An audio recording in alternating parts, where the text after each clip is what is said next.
listening to the Cooligans. In the first segment, we talk about the U.S. men's national team. They looked amazing. Oh, we also talk about Almirón finally goes to Newcastle. Thank you so much for breaking news before the show starts. We also talk about hanging out in Dallas with ISC, the Independent Supporters Council. It was amazing. I shit my pants. Okay, spoiler alert.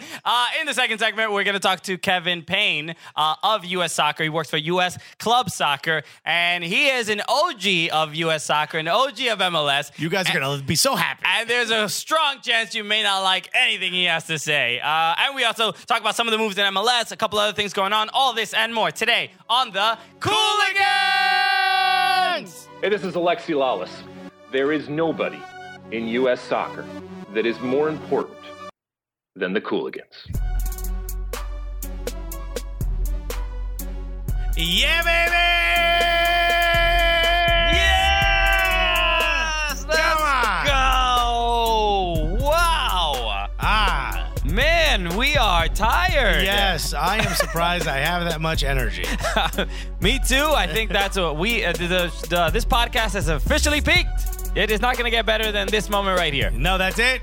You're all on the downhill slope, folks. Okay, so hope you brought your skis. Take the ride with us. Welcome to the show, everybody. Hello, how are you doing, Alexis? I am still not 100%. Oh, have you ever been? That's a good point. I'm not back to my normal, which is about 65%. It's not failing, but it's right on the cusp of it. That sounds about right. Welcome to the show, everyone. Hello. Yes. My name is Christian Polanco. My name is Alexis Guerreros. Together we are the Cooligans. We are your favorite New York City stand-up comedians out here at the top of Madison Square Garden at Hackensack Meridian Health Stage 17. That's the name of the room. That is the name of the room. We are 17 stories above Madison Square Garden. Looking down on the 10-win Knicks. Exactly. Ouch. Judging them with every dribble. So, welcome to the show. Like we always say, this is not only the funniest soccer podcast that you're ever going to listen to. That is not the only thing that we are. We are that, but that's not the only thing we are. We just so happen to be the gulliest soccer podcast. That's right. And the world is getting to know. All right, people are starting to match our gully. Okay, that's right. The world is becoming gullier around us. Okay, the environment has been contaminated with gully. There's gully on every corner. Scrub those walls. We're gonna need a black light to really see how much gully there is. You see more than just gully, folks. So, yes, because we not only are we, share our message through this radio program. Through this Morse code that we I hope you're all dialed in to 69 FM. So, but no, we take our show on the road. We take our message on the road. We're like missionaries. Yeah, we bring the gully to you. Okay, and that we did exactly that in Dallas, Texas, this weekend, and it was an incredible experience. I mean, it was absolutely a dream come true. Getting to perform for the Independent Supporters Council, which is pretty cool. It almost sounded like you were about to say for the troops, which is a little bit. Well, they are troops in the form of spreading the love of American soccer. I mean, look, we have all these. That's our USO tour, very much so. Yeah, like we have Bob Hope. What are you? You're out. I don't know where Bob Hope would have gone. I guess Vietnam? How old is Bob Hope? Bob Hope is he in Europe? Was he in Normandy? Where's Bob Hope? I don't know exactly when he started his career. I think it was in like the 40s. The Gulf, right? He would have the Gulf War. He would have. No, I would think like the Korean War, the Vietnam War. So I was right about Vietnam. Okay, I think Bob Hope is dead. Yeah, right? So let's just clarify where he currently is. He's nowhere. He's 6 feet under, just not that gully right at this moment. Okay, so even talking about troops, I was gonna make the by point. the way, you should have said spoiler alert. Maybe some people didn't know Bob Hope was dead. They just really pulled the car over crying. My favorite comedian. I'm 16 years old, and Bob Hope is my favorite comedian. How dare you devastate me like that? The golf bits alone. But no, there are sort of our troops, right? Because look, we have all these scars from a lot of the supporters groups that were that were there. And look at the names. We have Timbers Army. We have Viking Army. Yeah. We have Third Rail Army. Third Rail Army, of course. The Guardians. The Guardians of the Garden State, which is for Sky Blue FC. Yeah. Which we'll talk about in a bit because we were talking to the Sky Blue FC supporter, the supporters group leader. Yeah. And I mean, there's just so many awful things. The coolest thing about being one of the Guardians of the Guardian State, one of the Sky Blue supporters, is at any point during one of the games, Coach may just ask you to come in and play, which is pretty cool. They don't have any of their own players. So it's pretty cool. Hey, water boy, suit up. I know you're a boy, but get in there. Get in here. Okay. Any ladies in the audience? Any fellas in the audience want to get up in this game? Okay. Nobody wants to play for this team. Please. But no. This was just an incredible experience. I mean, we'll talk about it in detail in just a bit. But we always start the show by showing love to the people who show Cooligans some love by way of iTunes reviews, and we are great ones on that quest to 400 reviews. We're almost there. We're like at 360, 365. Yeah. Okay. How many days of the year? 24/7. 365. That's right. So this was my favorite recently. So this was from 2460. I mean, it might be. I guess it's like a zip code. 24601 Trapped Prince. Oh, I saw this one. This is great. And it says Gully. The subject says Gully Intro to U.S. Soccer. Okay, so right. So Trapped Prince writes, as a fan of FC Cincinnati, I'm a relatively new fan of MLS and U.S. Soccer. The Cooligans has brought me up to speed and baptized me into the community of Gully. That's right. If you like the Cooligans and FC Cincinnati, you also like Knifey Lion Radio, which I've seen this come up. This was when FC Cincinnati announced MLS. This is when I started seeing it. Knifey Lion Radio, which is remember when they changed the logo? Yeah. And then they started calling it the Knifey Lion. Is somebody promoting other podcasts in our... They are, but I'm cool with it because Knifey Lion is just a funny. Pretty dope. That's a funny two words next to each other. Stabby Tiger, also really fun. Okay, so and Trap Prince writes, would love to see a mashup episode of Knifey Lion Radio and the Cooligans. Who knows? Maybe that'll happen one day. We'll see. I got one from Whitelaw 827, Willie Whitelaw. I know Willie Whitelaw. Yeah, these boys cray 5 stars, of course. You better. Or I'll delete that joint. Legitimately the funniest duo that talk MLS with a Latino flair.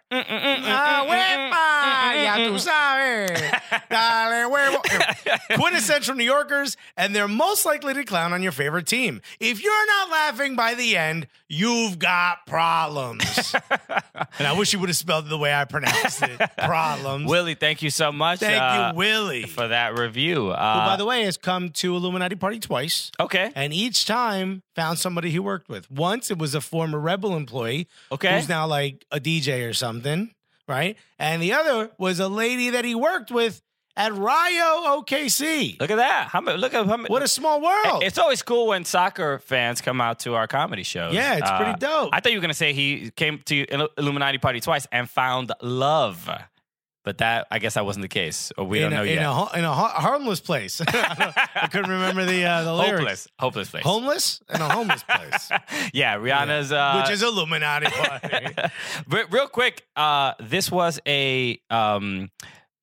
we know our boy Stax, of course, from High Press. Who also came out to Illuminati Party. That's right. Yeah, I remember that. Okay, so he just wrote a simple review. Said from the High Press podcast. Which, he goes, "Love the show, guys. We got to stop promoting other podcasts. It's all good. It's all good. We show love here right now. We show love out here." So he goes, "Stay, never change," which is that's not a sentence. Well, he put "Love the show, guys." Period. Stay, never change. Period. But so the reason I wanted to mention him was because he's doing very well in our Premier League fantasy thing. He's like in third place. He's doing very much better than we are. But he was talking about Tyler Adams recently playing at RB Leipzig, getting his first start, and the High Press podcast. We understand. If you don't know what it is, it's a weed. It's a very weed-heavy podcast. It's more on the high than it is the press. But he was he put out a video on Twitter the other day of him doing like an analysis of of Tyler Adams just while he's smoking a blunt. And I'm just like, and it's beautiful to see. Yes, it's entertaining because he's just like, yo, he was leading the most duels in this. You know what I mean? Like it's just like, all right. What's funny is you and I don't even really smoke, so no, this is just entertaining. This is just good content. It's just one of the homies talking shit. It's the most Queen shit you could see. I know he lives his life. That's it. Yeah, this is my truth. If he had that joint like on the back on the crease of a folded slice, is the only thing that would have made that more Queens. So yeah, if you're into weed and you're into soccer, that's an option for you. All right. High Press Podcast. Check it out. Thanks, Stacks. So let's talk real quick. Let's talk about what happened at the Independent Supporters Council annual meeting, right? Oh, it was amazing. So it was cool. We talked about it last week, and we could just explain what it was a little bit more detail because we finally got to see it in person. Right. And if you don't know what it is, and you're a supporter, like a member of a supporters group in MLS or in USL or in NWSL, or there was an MPSL person there. Yeah. Reach out to at ISC supporters and see how you could become a part of it, how you can help out.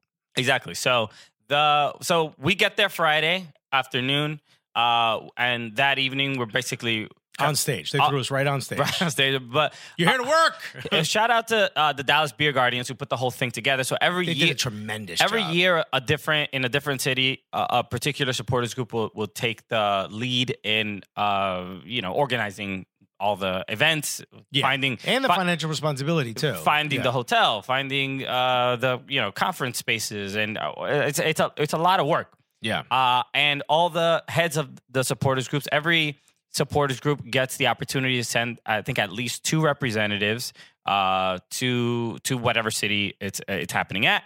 And there's a bunch of seminars. There's meetings on like how to help out with issues in women's soccer, how to TIFO, we're making jokes. TIFO 101. Yeah, getting along with your front office or how to resolve issues with the front office. There's a lot of really important stuff that it's just sharing best practices. Yeah. And especially as newer teams come on, you've got generally more established supporters in these other groups that have been around for a long time that can sort of give you a guiding hand. Exactly. So we get there Friday and we get to do some stand-up for these people, and it was probably, I want to say, like 60 people. Yeah. And how fun were they? They were a blast. It was just a blast. It was just people were really unsure at first. There was a few folks, I would say maybe 40% of the audience were already fans of ours. Yeah, they kind of knew who we were at the very least. And they kind of got what we were about to do.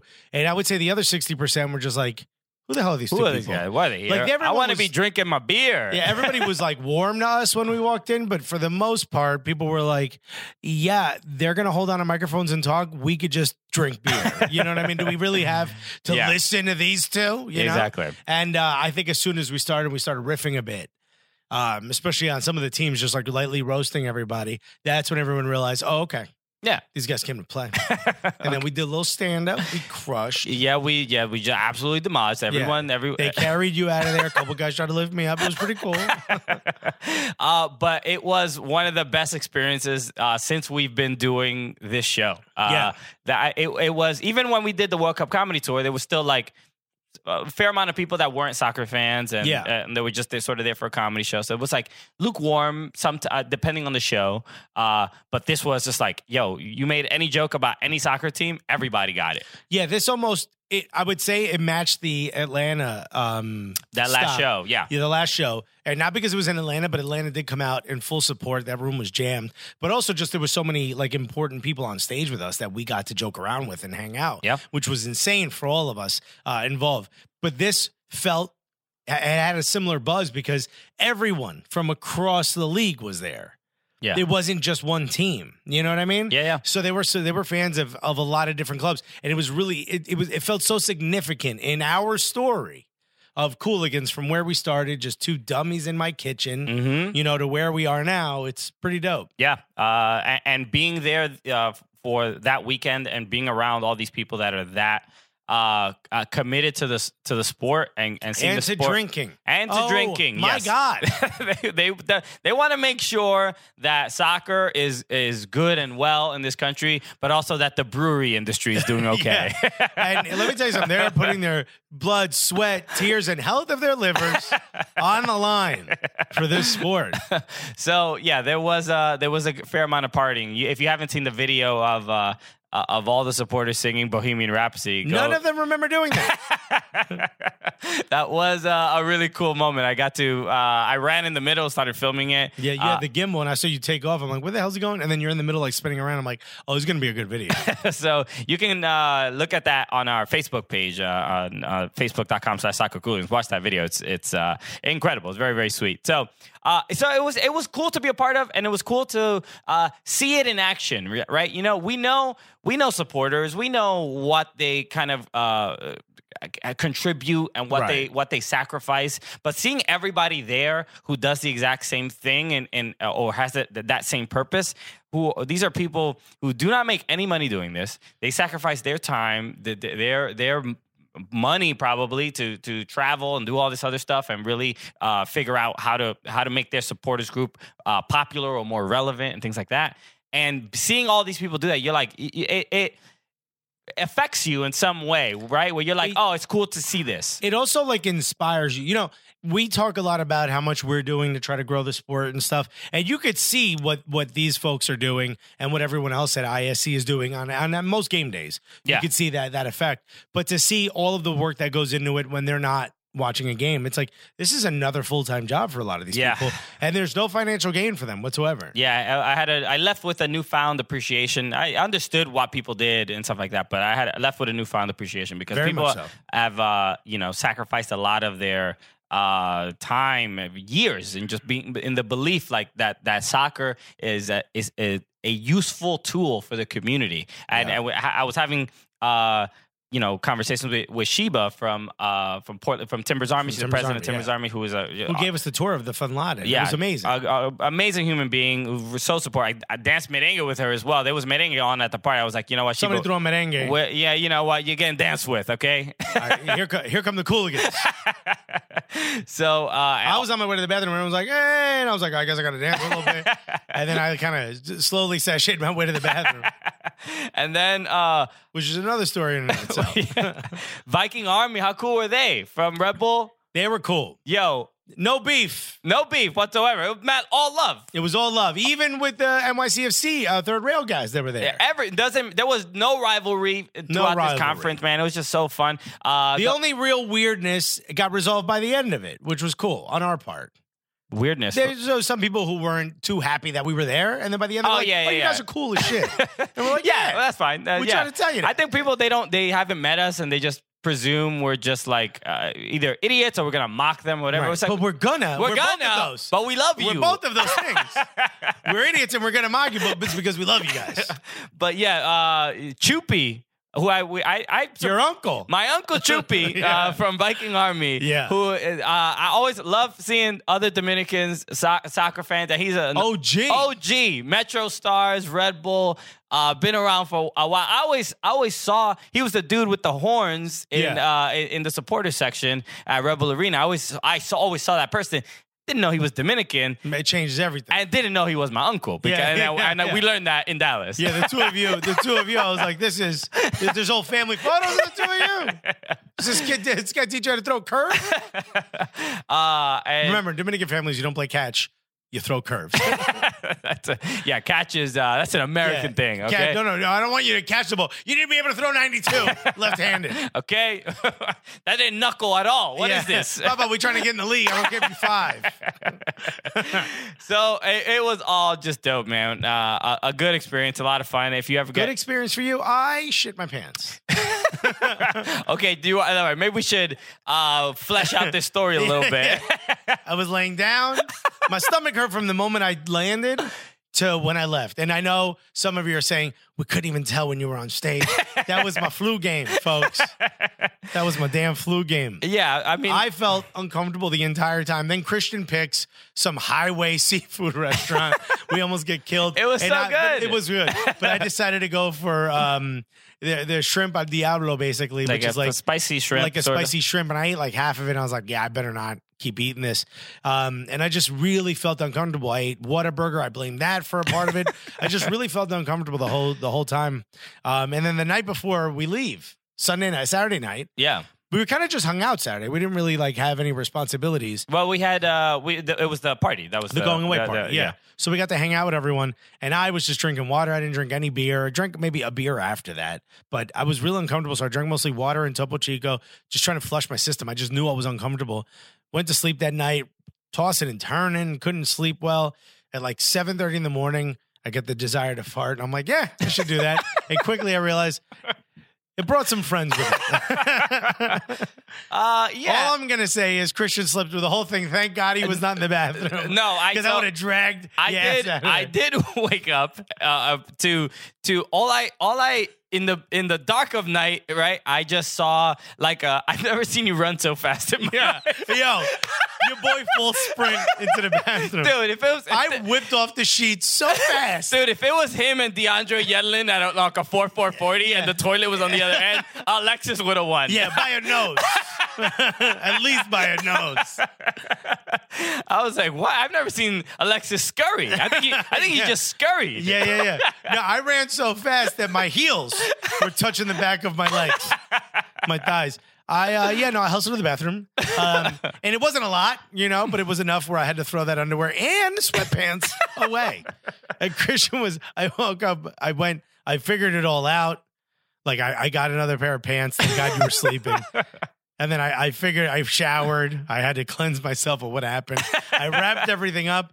I took a bag. I take the laundry bag. I threw that in there and I tied it up real nice and I threw it in the fridge. Because I'm like, where else am I going to put this? Where else am I going to put this? Your boy threw it in the fridge. Okay. There was a mini fridge. Good thing I didn't have my lunch in there. No, if you did, let me tell you something. Would not have smelled the way you wanted to when you microwaved it. And then on the way out, I took it out of the fridge like a good, respectful man, and I threw that in the garbage. But I texted my wife and I was like, my stomach is still hurting. She's like, oh my God, what's wrong? She's like, maybe you got a stomach virus. Maybe, maybe something else. Maybe you got a little food poisoning. And I was like, well, it's been bothering me since I took off, and her and I split dinner the night before. So she would be sick too. She has a much more sensitive stomach than I do. So are you saying your wife put something maybe in your food? Yeah, maybe to flush my system out. Here's a quick way to lose weight. Shit directly into your pants, folks. So I was trying to figure out where it all went wrong and where I could have possibly gotten sick. I don't know what happened, but all I know is I'm texting her like, I can't figure it out. All I know is I lost a pair of underwear, a Mack Weldon pair of underwear. Oh, God forbid. Very expensive. What are those, $40 a pair? I mean, we're going to have a funeral for that thing. Bury it real deep next to Bob Hope, if you will. Whatchamacallit? I text her that and this pair of sweatpants, which she doesn't even like those sweatpants. And she put, no, don't throw them out. Bring them home and we will wash them.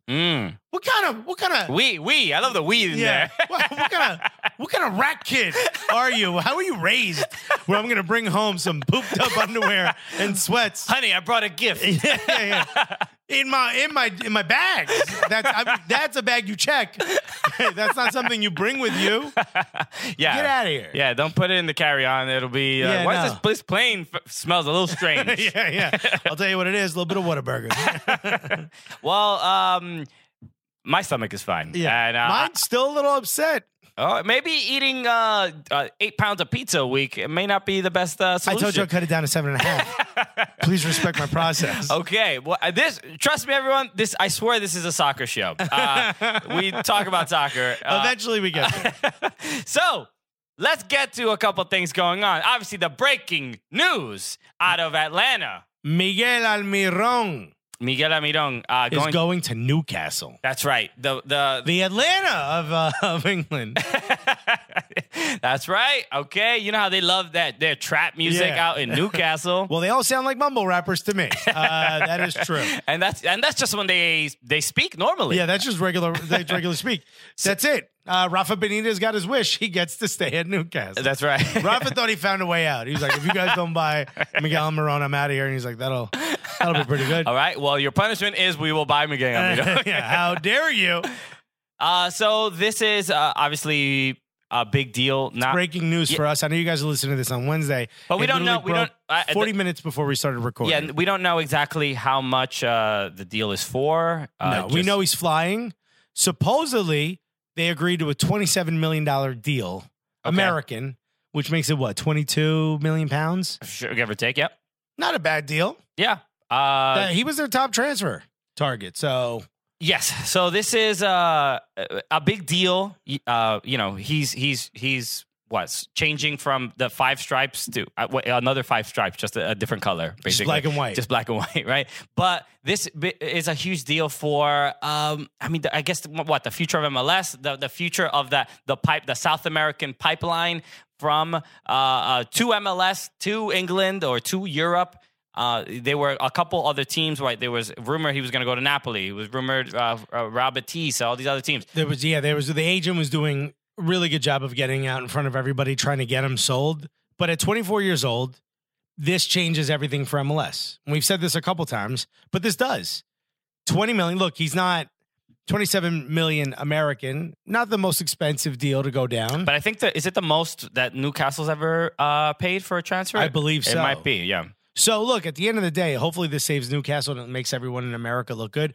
This is big for Paraguay. This is big for MLS. This is big for everyone involved. Yeah, but this proves that that you could play well in MLS and be looked at highly and highly sought after by Premier League teams. Yeah, but that's it. And for them to spend the most money they've ever have on an MLS player says a lot. I mean, there's without a doubt, it's just like they respect the quality of play and at least to some degree they respect the league that he played in enough to spend that kind of money. Right. So a huge deal. Best of luck to Miguel Almiron. I'm gonna be watching to see how he does. Let's see how him and DeAndre pair up. I mean, they're if they have even close to a connection, the way similar to Greg Garza or similar, like just that running down the channel. Miguel Almiron is going to have an opportunity to get some good passes into a running DeAndre Yedlin. Even though Yedlin is not that's not the role he necessarily plays. He's only scored 1 goal for in the Premier League in general. But there's going to be opportunities like that to send in some great crosses on and how fast is Almiron? How fast is Yedlin? Them playing together. I'm excited to see that. I'm excited. I'm going to watch a couple of Newcastle matches just to see sort of how he blends in, see if it works out. Rafa Benitez isn't dumb. You know what I mean? He's a very detailed. Tell that to the Real Madrid fans, huh? Oh, got him. There's no such thing as Real Madrid fans. Not after they sold Cristiano Ronaldo. Anyway, okay. So he's one of those people that everyone says detail-oriented, has folders for everything, just like me. Everybody's like, Alexis, detail-oriented. Super organized. Yeah, Come in prepared every time. But he's one of those people that does his homework. And he did the homework on Miguel Almiron and said, that's the guy we spend the most money we've ever spent on anything. Yeah. This is the guy you got to get me, or else I'm walking.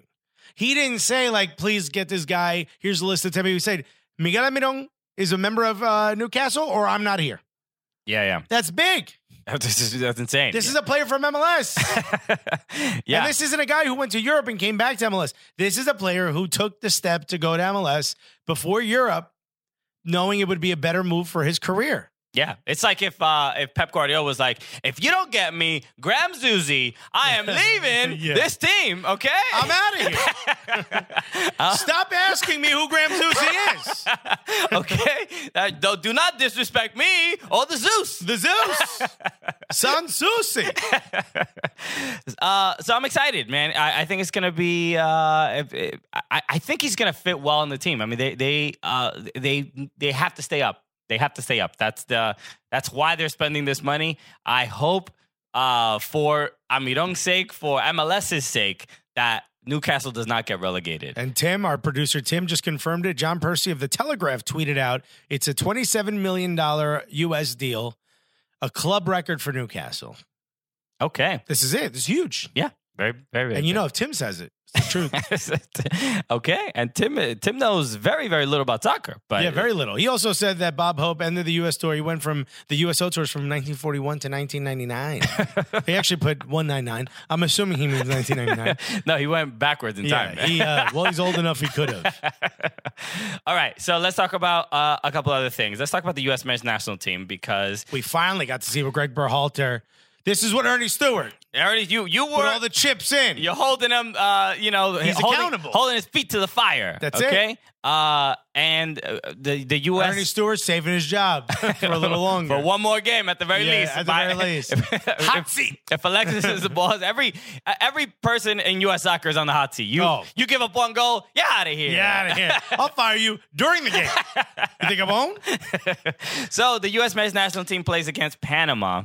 I mean, we can talk about the details of how many tickets were sold. They played where? 6,000 in Tampa. I would think it was 9,000. I forgot where they played. They played in Arizona, Glendale, Arizona. Okay, so this was very few people Yeah. at this game. Great job picking a 70,000 seat stadium for this game. Great job. I mean, we look, and this episode is going to be relevant. Even more, what we're talking about is going to be relevant to this episode because of the interview that we have coming up with Kevin Payne of U.S. Soccer, and we talked to him.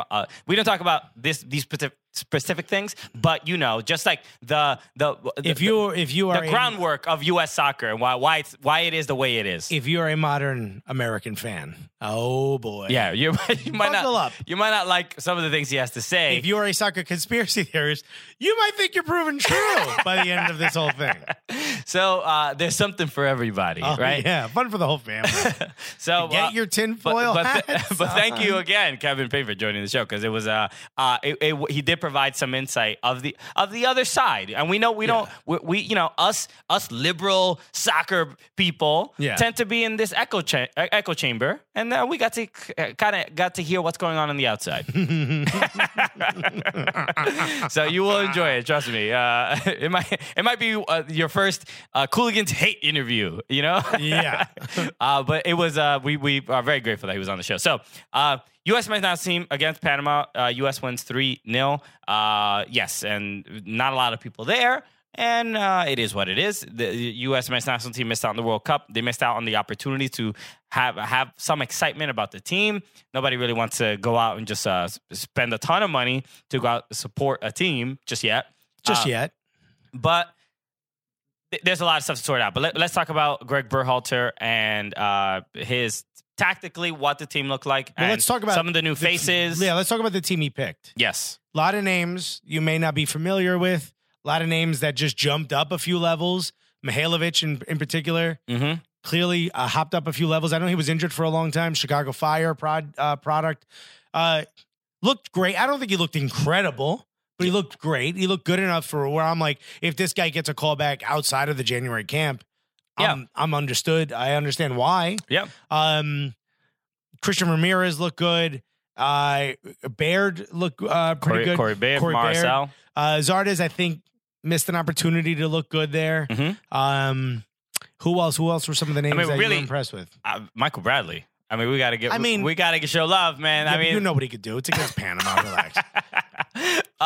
He did look great. He looked great. I was genuinely impressed. Even though, we all may have our issues with Michael Bradley.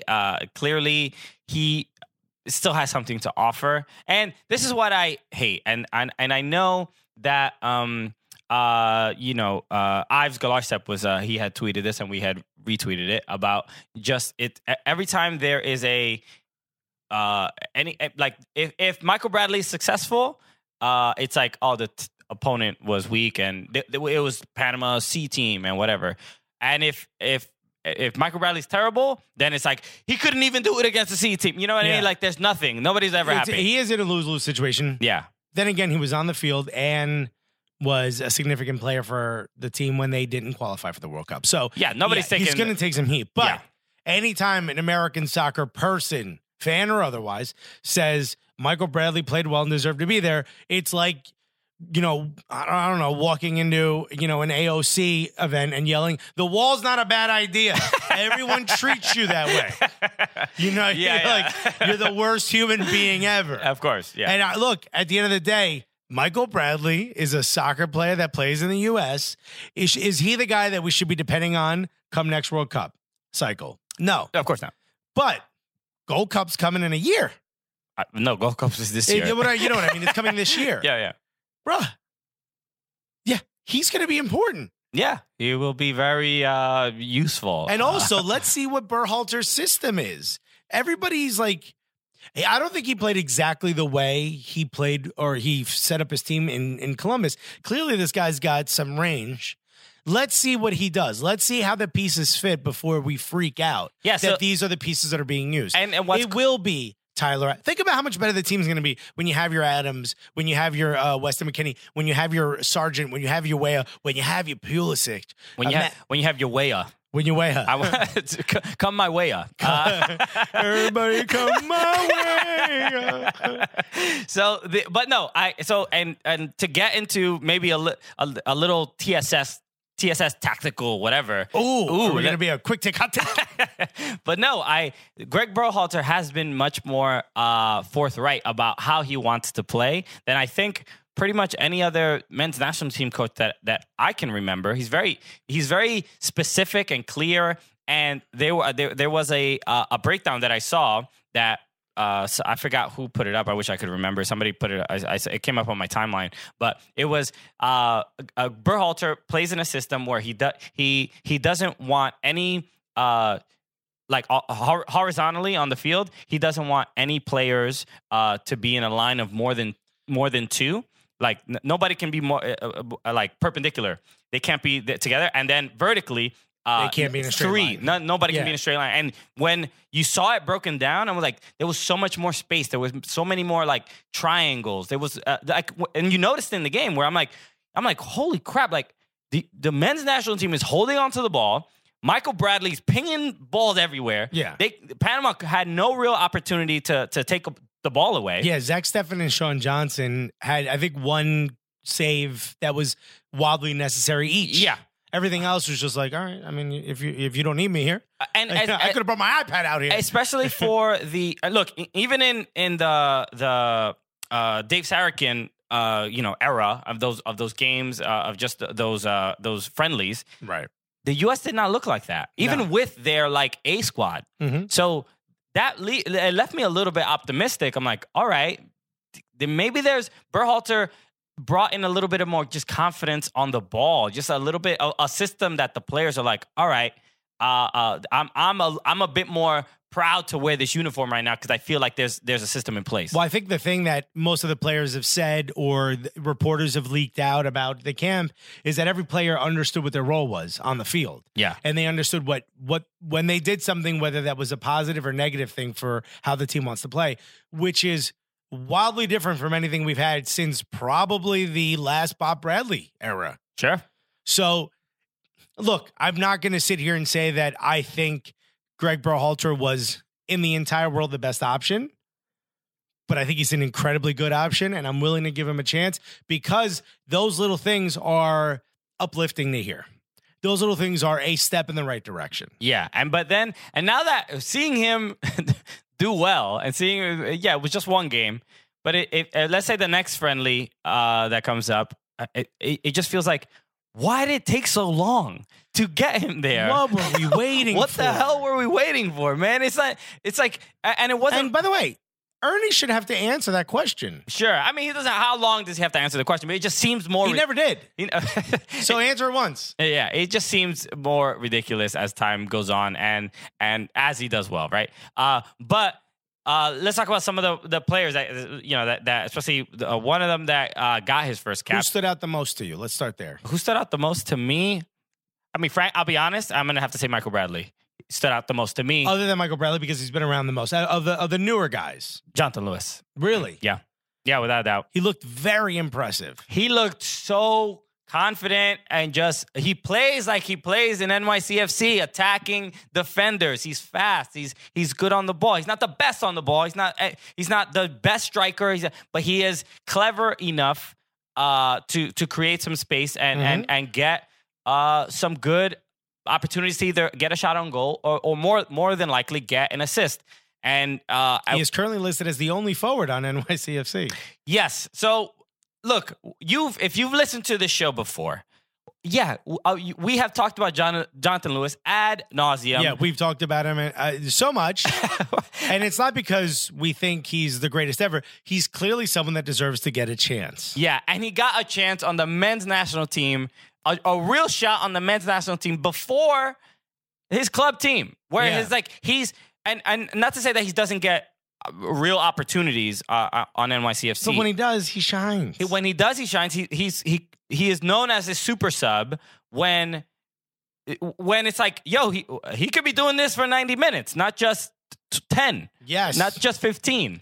So maybe there's a concern or an issue with like his ability from like as far as an endurance perspective. But at the very least, he deserves some starts. Yeah, and if it's an attitude issue, then at some point that needs to be made public. I mean, maybe something needs to be done. Yeah. So that people can understand what the frustration is that 2 and 2 don't equal 4 here. Because the guy not good enough to start for the men's national team in this game, and I think it's more an issue of he didn't fit the system that Berhalter wanted. Gets a chance, sees a breakdown of the play, and creates an opportunity that leads to a goal. A tap-in. By the way, all he did was ping it off a pole into the goal. Yeah. The fact that counts for Christian Ramirez and not him, not Jonathan Lewis, is out of this world. I mean, shouts to Christian Ramirez. Happy for you. That was 99.999999997% Jonathan Lewis. Yeah. So, I mean, I don't know who listens to this that can get to any word to Dome Torrent or whatever. Dome listens, Dome. Oye, ¿cuántas veces te tengo que decir? Hermano, por favor, Jonathan. Déjalo jugar.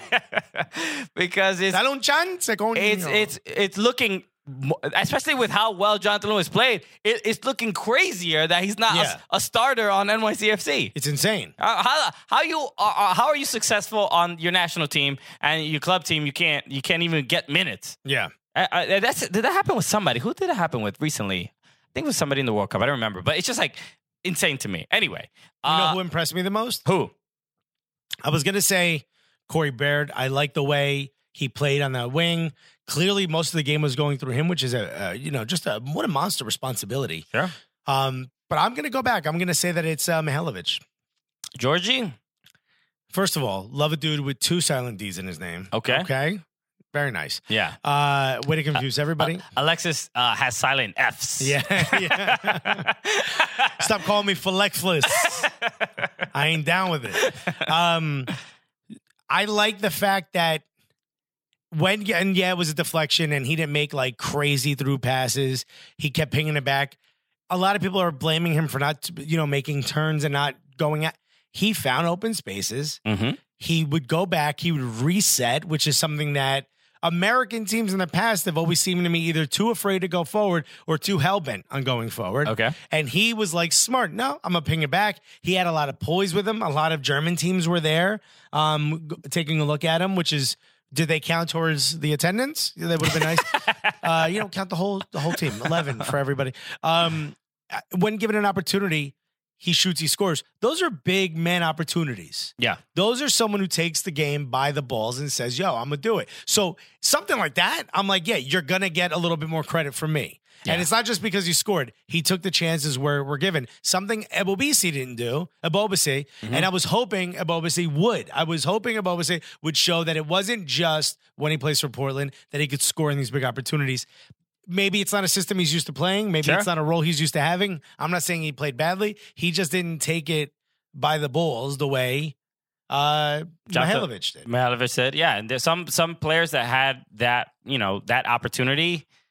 I guess it will take more time to adjust for some people than others, right? But given this game, like a 3-0 result, like especially after the ordeal that we've all been through with this coaching Mind issue. you, this team made the World Cup and we didn't. So yeah. I mean, what are you going to do? So, but it was for the first time in a long time, I was like, I actually left being like, all right, like This was good. I'm happy about the next group coming forward and next in line to battle for starting positions, especially for the Gold Cup. And there's people. There's depth we didn't know about now. Exactly. And look, if Mihailovic and and Jonathan Lewis and these guys and even Christian Ramirez could put pressure on the guys ahead of them, that's a good thing for American soccer. Yeah, and it makes you feel at least like Greg Berhalter, especially having played against a lot of these players that he's called into the team, that he feels like coached against them. Yeah, that's what I mean.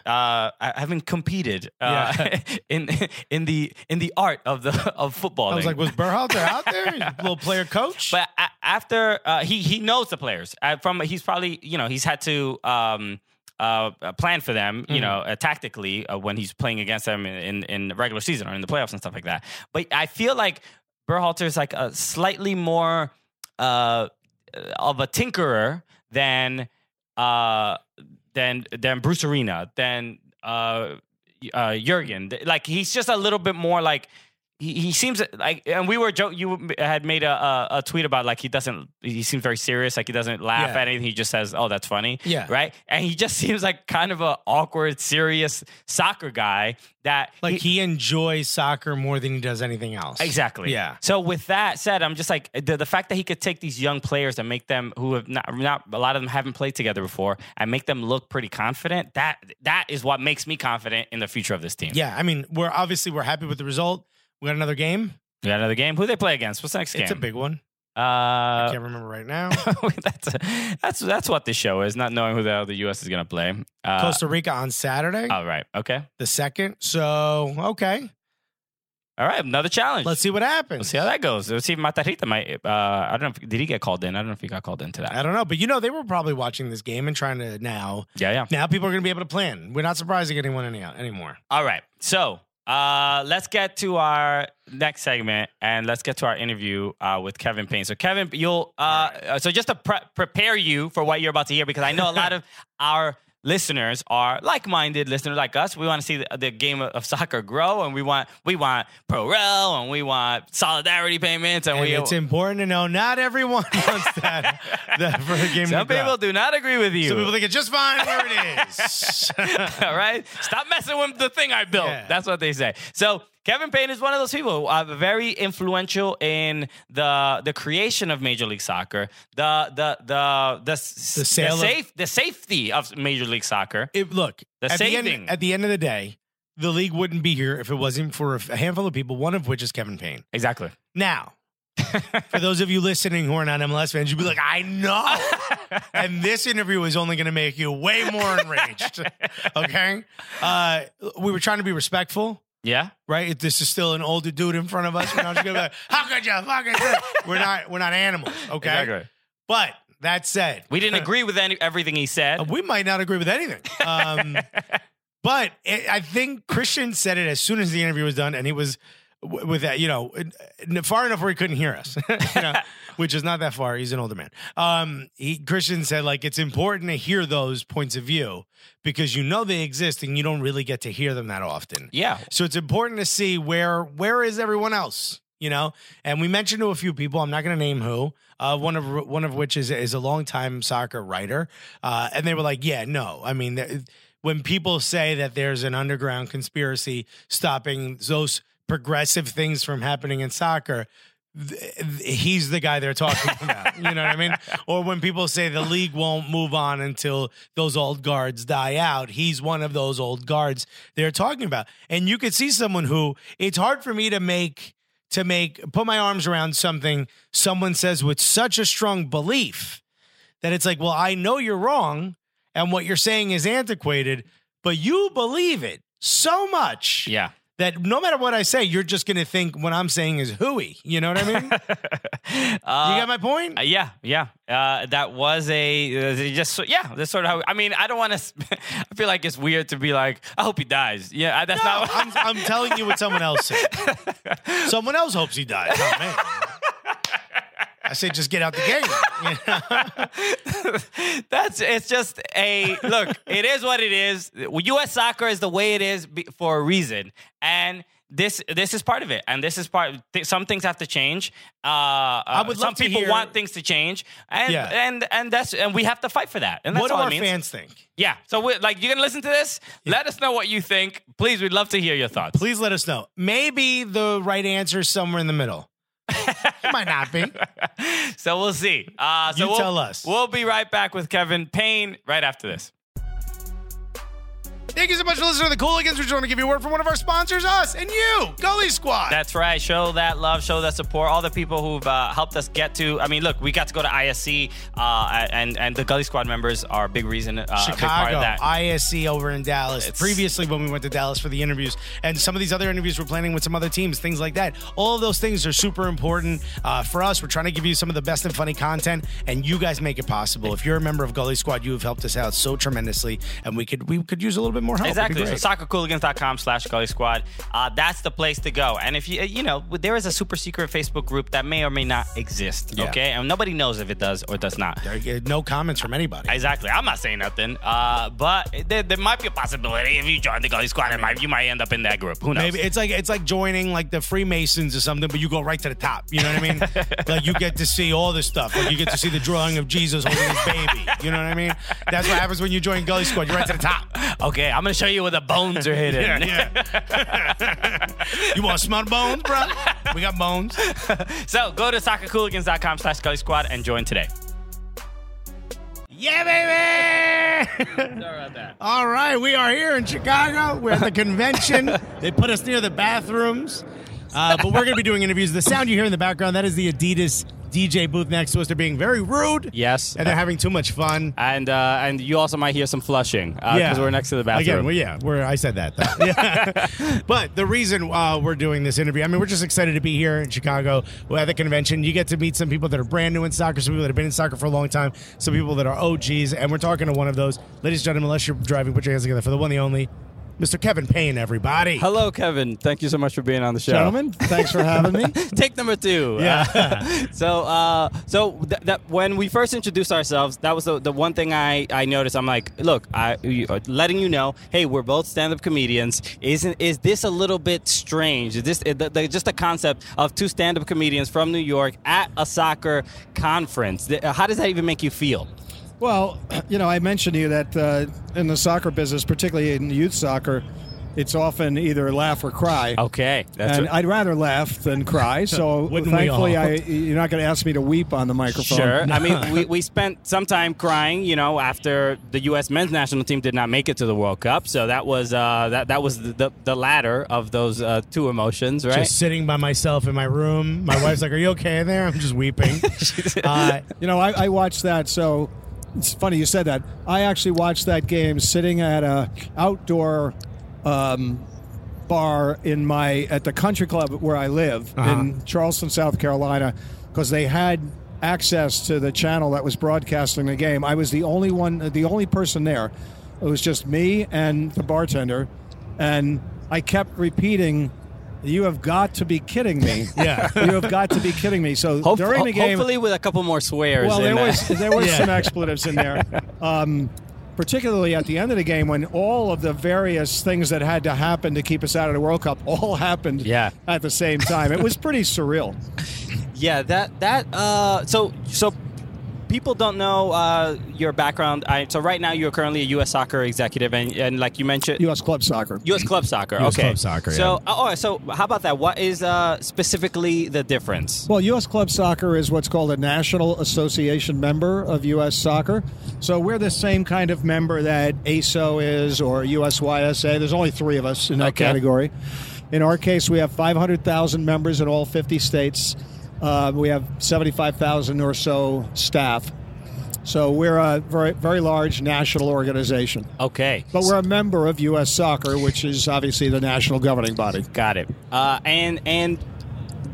We should ask Alexis every question that we could possibly have about how soccer works from the youth levels to get to the point where where we miss the World Cup. You know what I mean? Like, this is our opportunity to ask these questions. And one of the things and that I'm just curious about, when it comes to, maybe you might have a take on this. When it comes to like solidarity payments and things like that, and youth soccer not really working the way it works in other countries, how do you feel about it, and what should we, like as fans, we're just like, how come soccer's not the main sport in the country, and how come academies don't get the money they need, and how do we get rid of pay for play and things like that? Like what is, because that's the only perspective I can come from. This feels like a loaded, very yeah, very just loaded like, Well, there was a lot in there. what's wrong, So man? let's unpack that. Basically, Kevin, fix Americans. Fix it all, man. Will you? And you could in one fell swoop. I think let's start small, right? Why does there seem to be a disconnect? And maybe this is changing. Maybe you can give us insight into that, into how the youth setup is, and getting that to the pro level. Are we wrong? Well, I think that the difference here compared to, say, a European country is youth soccer in America had its most explosive growth at a time when there was no national Division I professional soccer league.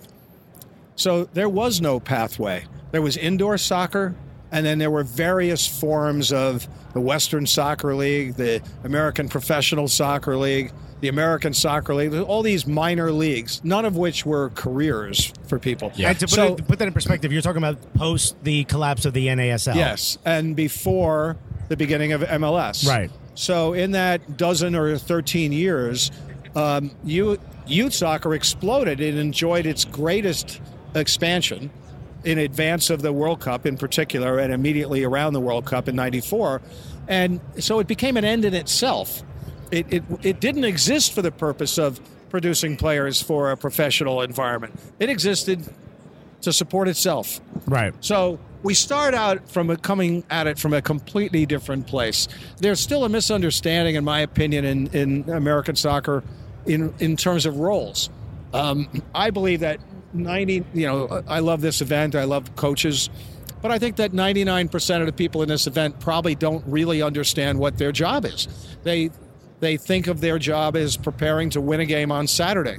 Right. But if you talk to Gary Filiando, who is the La Liga methodology expert who's presenting for us this week, he would say, no, my job is to develop players, to develop individual players. I'm not worried about developing teams. Okay. I'm trying to produce players for the next level. But how does that work, though? Because basically you have coaches that want to keep their jobs, and they want to grow, and they want to get up in levels, and in order to do that, they have to win. So if you're coaching a team of 13-year-olds, you're going to force them to go straight. Well, who's why the should fastest they? kid? Well, so here's the other difference. So in Spain or Argentina or Italy or any other country that's actually good at developing players, Right. The people that work at the level where they're developing players, that's a job. That's a career. Mm. They're not thinking about, someday maybe I can be the head coach of the LA Galaxy or DC United. They're thinking about, how do I get this player to be better? And that's what their job is. And it's a completely different skill set. It's the easiest thing to compare it to is teaching. An elementary school teacher is not constantly striving to become a college math professor.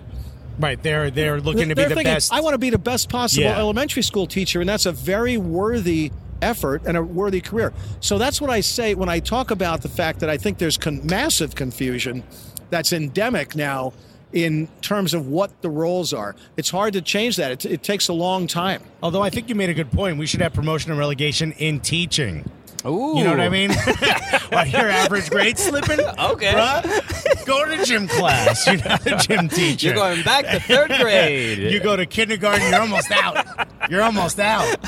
You're out of the league. I mean, the first thing that came to mind, well, it made me just think like that. Comparing it to teachers, I'm like, well, a lot of soccer players make less than teachers. Yeah, or a lot of soccer coaches at the youth level are also teachers, or also something else. They also have to do something else. That's fine. Yeah. That's a choice that they've made. Yeah. And early in my career, I coached soccer as an adjunct to my other job. Right. I made a little extra money doing it. I enjoyed doing it, but I didn't. I wasn't bemoaning the fact that I couldn't quit my other job and hey, you play the hand that you're dealt. Right. If you can improve it, you do. So- but you ought to know what your job is. I'm curious, why do you think that that job, that quote unquote job, does not exist of the person in place to just make sure that players develop? Is it because that there isn't that like economy of buying and selling players in the U.S.? Well, no, I don't.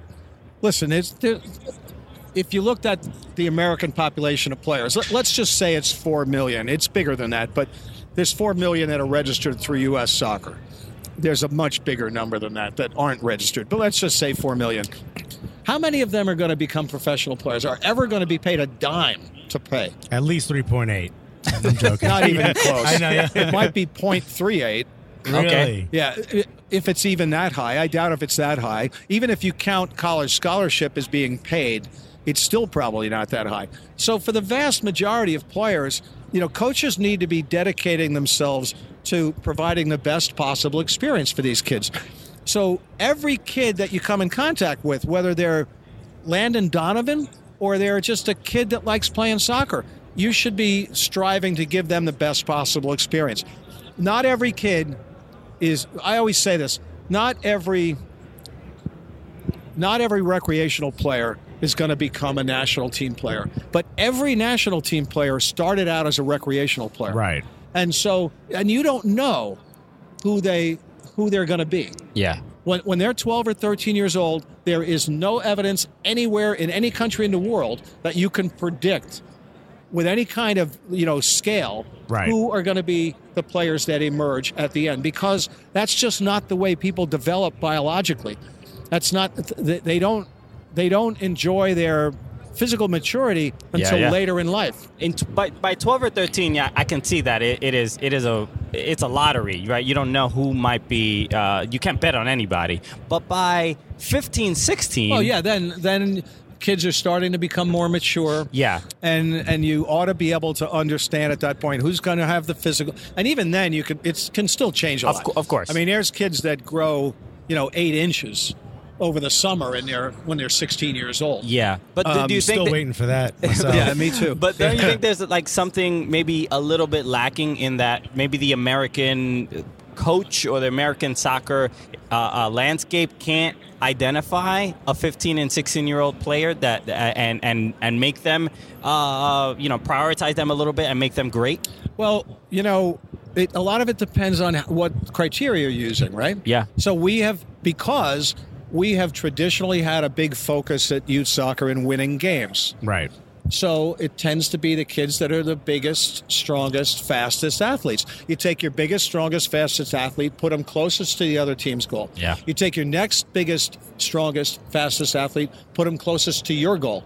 And then you mix in everybody else. And so you don't play a whole lot of... Now, that's not the way it works in Argentina or in Spain. Sure. Right. They are looking at players that not worried about them in the context of a team. They're looking at each individual player and saying, what do they do well? What can we improve with them? What are their qualities that are special? And, it's just a different mentality. It takes time for this to change. Until very recently, England did the same thing. I mean, England tended to bracket kids based on their physical prowess. And now they're finally starting to catch on that there's more to it than that, and they've begun to have much more success at the youth levels internationally. And I think you'll see those players emerge at the senior level for England. What if there was something that, if you were made in charge of U.S. soccer in total, and you could have your sway and decide anything, you make any change, you only get one. You get one major change. Do you know what that would be? Just one change. It could be small, it could be huge, it could be anything. I would try to dissuade the American soccer population from thinking that there's one thing.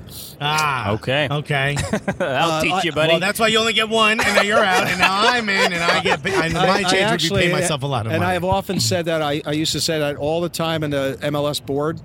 I think that too often we have looked for what I call it the eureka moment. Or like a we're going to silver wake up bullet. some morning and Yeah. say, well, why didn't we think of that before? Yeah. The fact is that we've thought of most of these things. We haven't been very consistent in application. It's really hard work. There are no simple answers to any of these things. For every simple answer, somebody else is going to have another simple answer that is completely contrary. So it's hard. I think the answer is we need to do a lot of things better. And we need to be much more mindful of how we approach this process. And we need to be focused on the process, very focused on the process. I'm curious because we interviewed Dan Hunt a couple weeks ago. We were in Dallas, and he did talk about the experience he had when the teams were contracting, when MLS teams were contracting, and that worrying that the league was not going to exist anymore. I know you were involved in that as well. Oh, yeah. You were right. So I'm curious, what was your experience like? What did you think would happen to the league? I was managing 6 teams. That's right.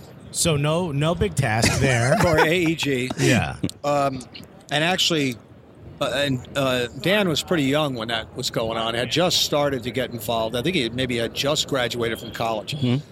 Dan's father was one of the 2 people in particular who saved the league. Yeah, Lamar. Mm-hmm. And particularly Phil Anschutz. Robert Kraft also, the Kraft family also kept New England alive. But Phil took on 6 teams, 60% of the league. Lamar took on 3 teams.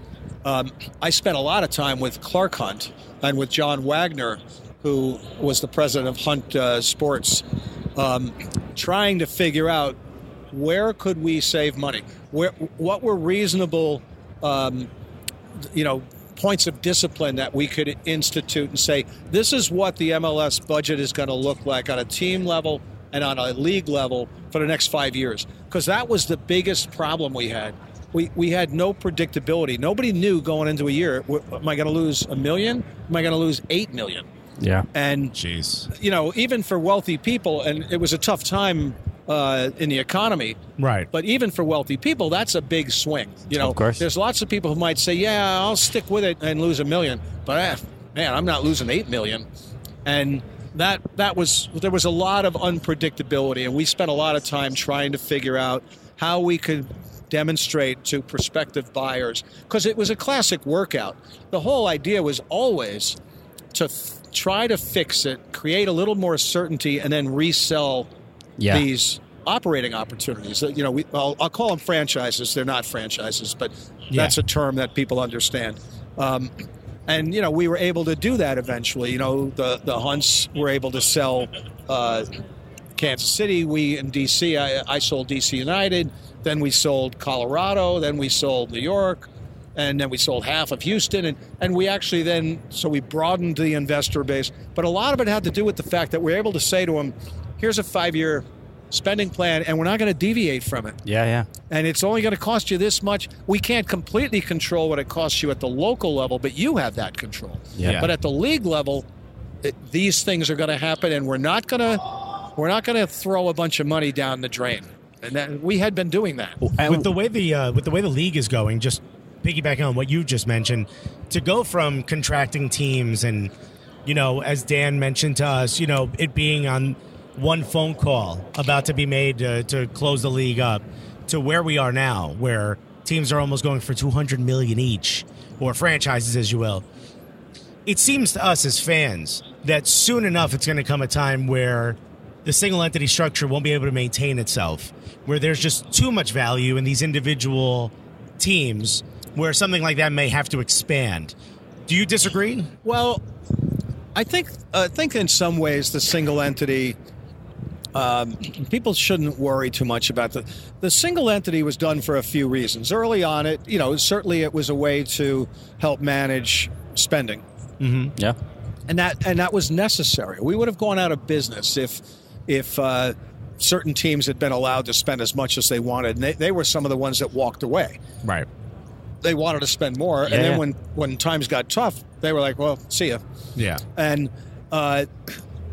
so the guy with the most resources out of the whole group was Phil. Yeah. And he was the one that said, we need discipline.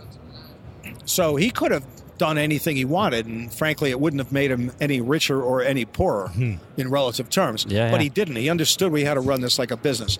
I think that with the models that they now have the rules they have now on DPs, with TAM money, the ability of teams to spend way above the salary cap, I really don't think it's fair of anybody to suggest that the single entity model is preventing teams from doing what they want to do. If Arthur Blank wants to go out tomorrow and sign Leo Messi, he can do that. He has the right to do that. Yeah. So I think a lot of what the single entity did was it caused us to seek collaborative solutions when there were problems. It caused the group around the table to say, well, we can't just do whatever we want. So let's figure out how we can do something that everybody buys into, that we all agree. It may not everybody's going to be unanimous on it, but we achieve a consensus, which is the way adults are supposed to do things. It's a little bit of the NFL model, and the NFL is without question, the most successful professional sports league in the world. I mean, way more. They're probably double the revenue of the EPL. And that's a better model, in my opinion, a better business model. But do you see how that worries fans? That it takes away the spirit of the sport to some degree. No, it doesn't. Of being able to individually develop players, or you think these guys, or even American players being able to sort of dictate their own pay. Do you think these guys? Well, they can dictate their own pay. It's a world market. They don't have free agency. Well, there's a minimum. They can go overseas. They can go elsewhere if they're out of contract. They go anywhere they want. That's what the courts found. It's a world market. Sure. Christian Pulisic is playing in Germany and soon in England. Yeah. He's not playing in MLS. Yeah. Right. So, sorry if you're not good enough to take advantage of that. So, then you got to work where you can work. Right. But you don't have to work for MLS if you don't want to. You can leave. It's not, look, fans. You see both sides of the argument, though, right? I do. Yeah. I understand. I'm a fan, too. Yeah. I'm a fan of MLS. I'm a fan of the NHL. I'm a fan of, the NFL. But I don't think that I'm not unrealistic enough to think that this is monopoly money. Right. This is somebody's money. Yeah, there's money there. I mean, it's somebody's money. It belongs to someone. Yeah, of course. It's not just like it's not some sort of fictional device. Yeah, we definitely lose sight of that, and we think like, well, why can't we just be as good as England and Argentina? And it should just happen. We're a big country, and we're supposed to be the best at everything. Hey, I was talking. We had dinner last night with our colleagues from La Liga, and we were trying to explain to them about the scale of college football, and they were completely blown away, and because they had visited a couple of campuses. So you mean college American football? American football, gridiron football. So the very first course we ever did was at Texas A&M, and they were saying Texas A&M's facilities are better than anybody in La Liga. And I said to them, you weren't in the football facility. You were in the Texas A&M soccer locker rooms. Okay. Go in the football locker rooms if you want to see something. Where all that booster money is. Go to Ohio State and look at their facilities. They dwarf, Bayern Munich and that's, and we don't even count that as a professional sport. Sure. Yet Major League Baseball does more revenue than the EPL. The NBA does as much revenue as the NPL, as the EPL. Yeah. The National Hockey League does more revenue than the Bundesliga or La Liga. Isn't a lot of that college also... football does more revenue than probably all of them. And that's what we're competing with. Because of the TV contracts and the commercials, which is a big plus, right? Yeah, but I'm just talking about the scale of the businesses. Yeah, sure. So when you say, like, why isn't MLS up to the level of the EPL? Well, because it's got way more competition, even though we're a much bigger country, obviously. Yeah. But, we've got leagues here, multiple leagues, that are bigger than the EPL in other sports. I think what MLS has done is nothing short of remarkable. Does it still have a long way to go? Can it get a lot better? No question. Yeah. But the fact that you have, and Atlanta's an outlier, but nonetheless, Atlanta is probably among the top 10 clubs in the world in terms of average attendance now. That whoever thought that would happen? I think it finished 14th last year in the world. Well, it'll be higher this year. But the fact that you've had such a direct influence and direct history with MLS, how do you feel about seeing something like that? Based on what's happening in Atlanta? When you were managing 6 teams, did you think this would be possible? Well, I did, but I didn't know when. Okay. Yeah. I thought that the game, that was the advantage that I had at the very beginning over everybody else in MLS. I understood the game. I had spent years selling the game in the early 90s when nobody wanted to buy it. Yeah. And I ran the company that put on all of the U.S. national team games, sold all of the U.S. national team sponsorships, Is that sold TV.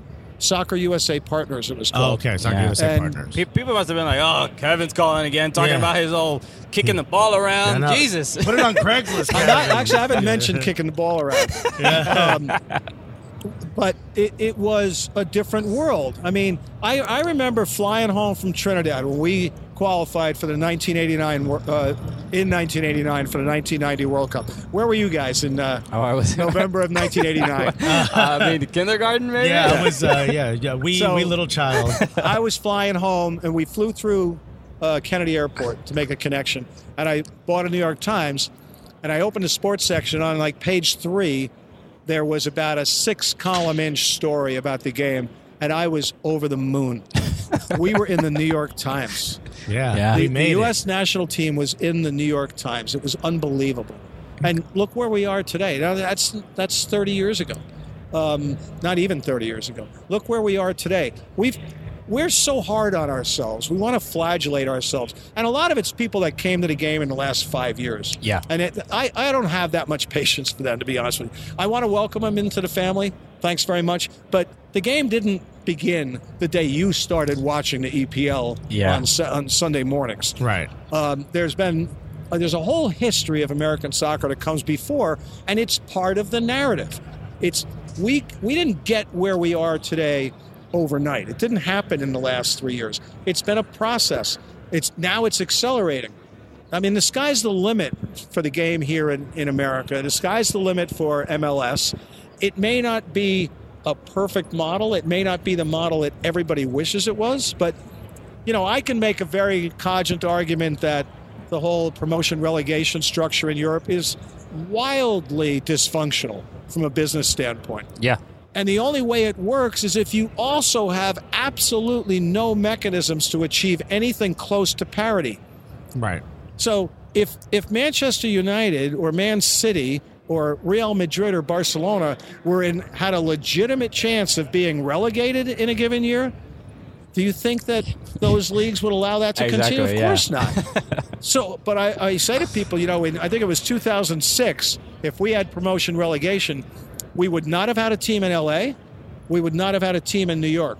But we would have had a team in Cary, North Carolina. Sure. And a team in Rochester, New York. If you're an ESPN executive, how are you feeling about that scenario? See, you know what Oh, sure. Let me give you some more money. See, this is what I like about what you're saying and talking to people who have been in the game a long time, because I've mentioned this on the show before, that I think there should be some sense of appreciation for the people that got American soccer to where it currently is. But I know that even listening to you right now, I know that there are people that are going to listen to this and are going to be like, oh, no, that's how we don't think that way anymore. And clearly, both things are sort of correct to some degree, where that we can't just completely dismiss what was done because or just completely take away everything we've already done and start fresh. Yeah. But also, at some point, you can't just, TAM is new. Hey, if you do have to add new mechanisms every once in a while to change the game. If you get a bunch of billionaires to call you up and say, we don't like the way things are, we're going to start anew, knock yourself out. Right. See what you can do. But that's not likely to happen. Sure. The amount of infrastructure investment that has occurred at MLS is far more than the fans understand. Right. Nobody's getting to that point a reasonable ROI. Only recently has the league really started to become a bit more transparent about that. And look, no one's asking you to release the numbers. Right. You're a business, and you're a private business, from what I understand. But to some degree, don't you think the fans understood a bit more of what happened? Don't you think they'd be a little less angry? Because we see the tweets. They tag us in it. They think we can solve. With 2 comedians, we're not going to make any changes. I think a lot of the angry tweets come from a pretty small percentage of the. But just even some fans that are There's frustrated. 73,000 people who were in Atlanta at the final who were pretty happy. Sure. Right. Not too many of them were tweeting about what a disaster MLS is. Hold on. I believe 3,000 of them were Portland fans. They were not. So let's just say 70,000 fans. Were there that many? I think it was 3,000. There were a lot of Portland. Yeah, they weren't very happy. They might have been They weren't excited tweeting afterwards. Yeah, they weren't excited. But I just think we should stop punishing ourselves all the time for not being, pick a league. Yeah, I mean, agree. I guarantee you this. If there was no league in England and they were starting it today, they would not have promotion and relegation. Not if they were trying to get smart, rich businessmen to pay for it. Yeah. Because they'd say, well, wait a minute. I maybe get 2 key players break their legs early in the season. My team ends up below this certain level. I go to a different league and I don't share in the same team. No, thank you. Yeah. I don't need to be a part of that. I mean, it sounds insane from just a almost like a capitalist perspective. Actually, it's the most capitalist. Because if you don't succeed, you fail. It's more Malthusian. Good point. So hold on, let me Google that real quick. Don't be bringing these big words in here, Mr. Payne. All right? We said we're 2 comedians, not 2 scholars. But it's basically, prosper or die. Yeah. And but if you open up a pizza shop, it's prosper or die. No one's going to come to you. The but other you're not pizza in a shops. league of 1,000 other pizza shops. I mean, and there's nobody. People aren't lining up rooting for your pizza shop. That's true. Well, if it's mine, they would. If it's Look at our logo. Our logo has half of a pizza on it. I like pizza. They're going to cheer for hours. I had pizza last night, and the La Liga guys laughed at me because every time we go out to dinner, I have pizza. Oh, really? Alexis is a pizza expert. If you have any questions about I'm being 100% serious. Born and raised in Newark, New Jersey. You're from the wrong side of the river, my friend. All right, first of all, my cousins grew up. All my cousins lived in Manhattan and then eventually Queens. And okay, well, then maybe you have some knowledge of pizza. No. I guarantee I'm a pizza expert. We're not going to get into it. But too much about pizza. Don't you come in here with your new knowledge. I'm from New York. What part of New York? I'm from Westchester County. I was born in Yonkers. Yonkers. What do you know? You're not even in the city. I was born in Yonkers. You were born in Yonkers. Okay. That's still not the city. That's the Bronx. You and I are exactly. Yonkers No, it's is not. the North Bronx. Yonkers is not the Bronx. You don't pay your 4% city Talk to tax. Gaga. Get out of here. Well, That's our claim to fame these days, Lady Gaga. Kevin, Upper West Side and then Westchester, right? Because her parents own the restaurant on the Upper West Side. But she was born in Yonkers. In Yonkers? Yeah. YO. Kevin, we have to get you back on the show at some point because I know there's a lot of history and there's so many questions that we do have. We know you're very busy today, but thank you so much. Well, wait, hold on. Before you leave, why don't you just give us a little insight into what you think the next 5 years are going to look like for the league? Because there's so many cities that are trying to get in the league, and there's so much excitement. And Don Garber mentioned solidarity payments for the first time ever, and everyone's excited. Like, okay, now we're going to become more of a selling league. What do you think the league is going to look like in 5 years? I know it's a difficult question, but so the solidarity payments, you mentioned it earlier when you, along with 14 other things in the first question. We've gotten to like 3 of them. Yes. But so there are some legal issues with in the United States with the whole solidarity payment and training compensation payments. That doesn't mean that there can't be a voluntary system of providing support to those clubs that have consistently demonstrated the ability to develop players. Yeah. And we had a meeting in, I was part of a group that was called together by U.S. Soccer to talk about this issue. And the last meeting we had as a group in Chicago, I had actually suggested, why don't the clubs and MLS and USL and NASL at the time was also at the table, why don't they get together and see if they can come up with a system, a voluntary system, where the beneficiaries of those players give something to... Now, it can't be quid pro quo. It can't be because, Alexis, you got developed and now I'm signing you, I'm giving money, because that violates American law. I'm convinced of that. Okay. But what like 2 days later, the attorney representing the clubs sued everybody. And instead of sitting down, they filed a lawsuit. And it doesn't matter what the Court of Arbitration for Sports says. They're not going to overturn U.S. law. And every one of the FIFA statutes begins with a line that says something about except where prescribed by local customer law or something along those Right. lines. They recognize that they're FIFA. They can pretend that they're a government, but they're Right. not a government, as they found out in New York in the Southern Right. District. Yeah. They could act like a corrupt government. That's for sure. Exactly. Which, again, if you're listening, let us in. We want in. We want envelopes. Come on.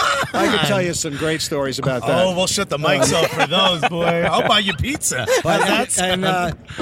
There's some pretty funny stories from the beginning of MLS, which I don't usually name names associated with because some people might get angry. But there was some pretty. I was talking with Mark Abbott last night. We were having a drink and laughing about some of the crazy stuff that happened early on and ways in which we almost blew both feet off, and somehow we're saved from ourselves.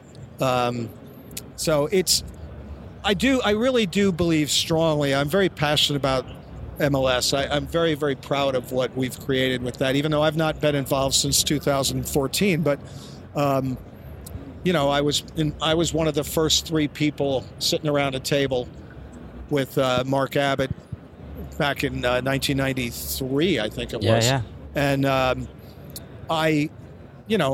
so I feel a sense of ownership. But I think that the American soccer fan needs to stop beating himself or herself up and beating up everybody around them and say, we've done a lot of really good stuff.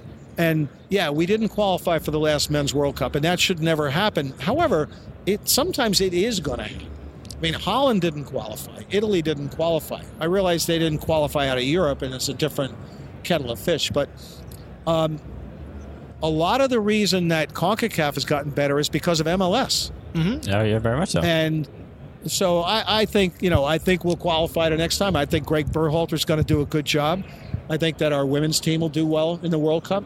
And I think there's still going to be moments where we say, what are we doing? What are we thinking about? How stupid are we? That's part of the game. That is part of the game. That's why Bruce Arena always says that's why they roll the ball out there at the beginning of the game, because you don't know what's going to happen. It's so That's the beauty of our sport. It's so unpredictable. More so, I think, almost than any other sport, because it's organic. You can't stop it every 5 seconds and adjust. Right. You're relying on 11 players on the field to interpret what's happening around them in real time and adjust to that. And anything can happen. Anything can happen. And you look at the crazy set of circumstances that kept us out of the World Cup, aside from us stinking the joint up in Trinidad.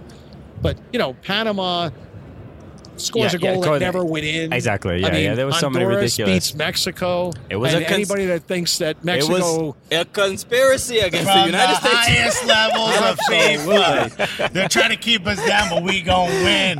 Kevin Payne, thank you so much. Thank you so much. And sincerely, and I want, even some people might be like, I didn't like some of the things Kevin said, but seriously, That's part of it. From us, thank you so much for helping American soccer get to at least to the point where we can be mad at you for it not being exactly the way we want it to be. Well, 25 or 30 years ago, nobody cared. So here we are. It is. Anger is it an is emotion. progress. As a comedian, you just want a reaction sometimes. right. You don't always want to laugh. So Kevin- we're getting reactions. Kevin Guys, Payne, thanks. thank you so much. Thank you so much. Yeah, baby, we're back. All right. So now Has everyone finished punching a pillow? Yes, I hope you enjoyed at least something about the interview with Kevin Payne. Thank you again, Kevin Payne, for joining us on the show. I know we tease and joke around a lot, but we're these lame millennials that just got into soccer 6 minutes ago. 5 years ago. Look, if you're gonna tweet at us, list the things that upset you the most. Start there. Don't just start rambling. No threads allowed. No threat? Oh no, I think you said no threats. You said you had no threats. Threats are fine. You already started. No threads. I actually do want to say something, because after we went to ISC, I had tweeted out. I took photos with all the people that were there. I had a lot of conversations with people. Everyone was very nice, very supportive to us. And I've actually been getting DMs from other soccer supporters around the country, basically upset at me for taking photos with people that they don't like. And if you this is very true. If you are a person that has the energy to do this, please stop, because Use that energy on something else. Trust me, I could care less what the hell you have to say. I can only speak to the experiences I've had with the people I chose to take photos with, and everyone was very kind, very supportive to me. If they weren't kind to you, please talk to them about it. You think I give a shit about your local soccer beef? Like, what am I supposed to do? Like, soccer is very complicated. There's things you're not going to be happy with. Dude, shit happens. Yeah, like, ridiculous. I mean, you think Christian's going to be like, sorry, I'm going to take down that photo because this one time you texted this other person something. I wasn't there for any of it, but I heard from this one guy. Yeah, just please stop it. Look, I mean, we're trying to spread the game of soccer everywhere. If people are respectful to us, we're going to be respectful to them. Yeah. If you've had an issue with someone, or you've had a run-in with them that's anything less than, or you know something about them than we don't, let us find it for ourselves. Okay. Oh, sure. Or talk to them about it. What am I going to do? Yeah, I can already hear the shit we're going to take from NYCFC fans that there's a Viking Army scarf. Or on the table, Rebel fans, or the Rebel fans that now Christian's family reunion. My uncle. What am I doing? We got a third. Not my uncle. Or Seattle, that we don't have a Seattle scarf. Like, we're gonna hear from everybody. Look, we love all of you. Okay, yes. Some of you more. That's true. Some of y'all been with us a little bit longer. Exactly. But look, we're here to help. All right, we want to grow the sport, and that doesn't come from shading people out or curving people. Yeah, it's ridiculous. About love and positivity, and that's what we're trying to grow the game. And just remember, out of the two Cooligans, only one of them didn't take a picture of that person you didn't like, and that's me. So at least now you got a favorite Cooligan. It's not that bad. So that's okay. So everything worked out fine. Yeah. So incredibly childish. Please stop.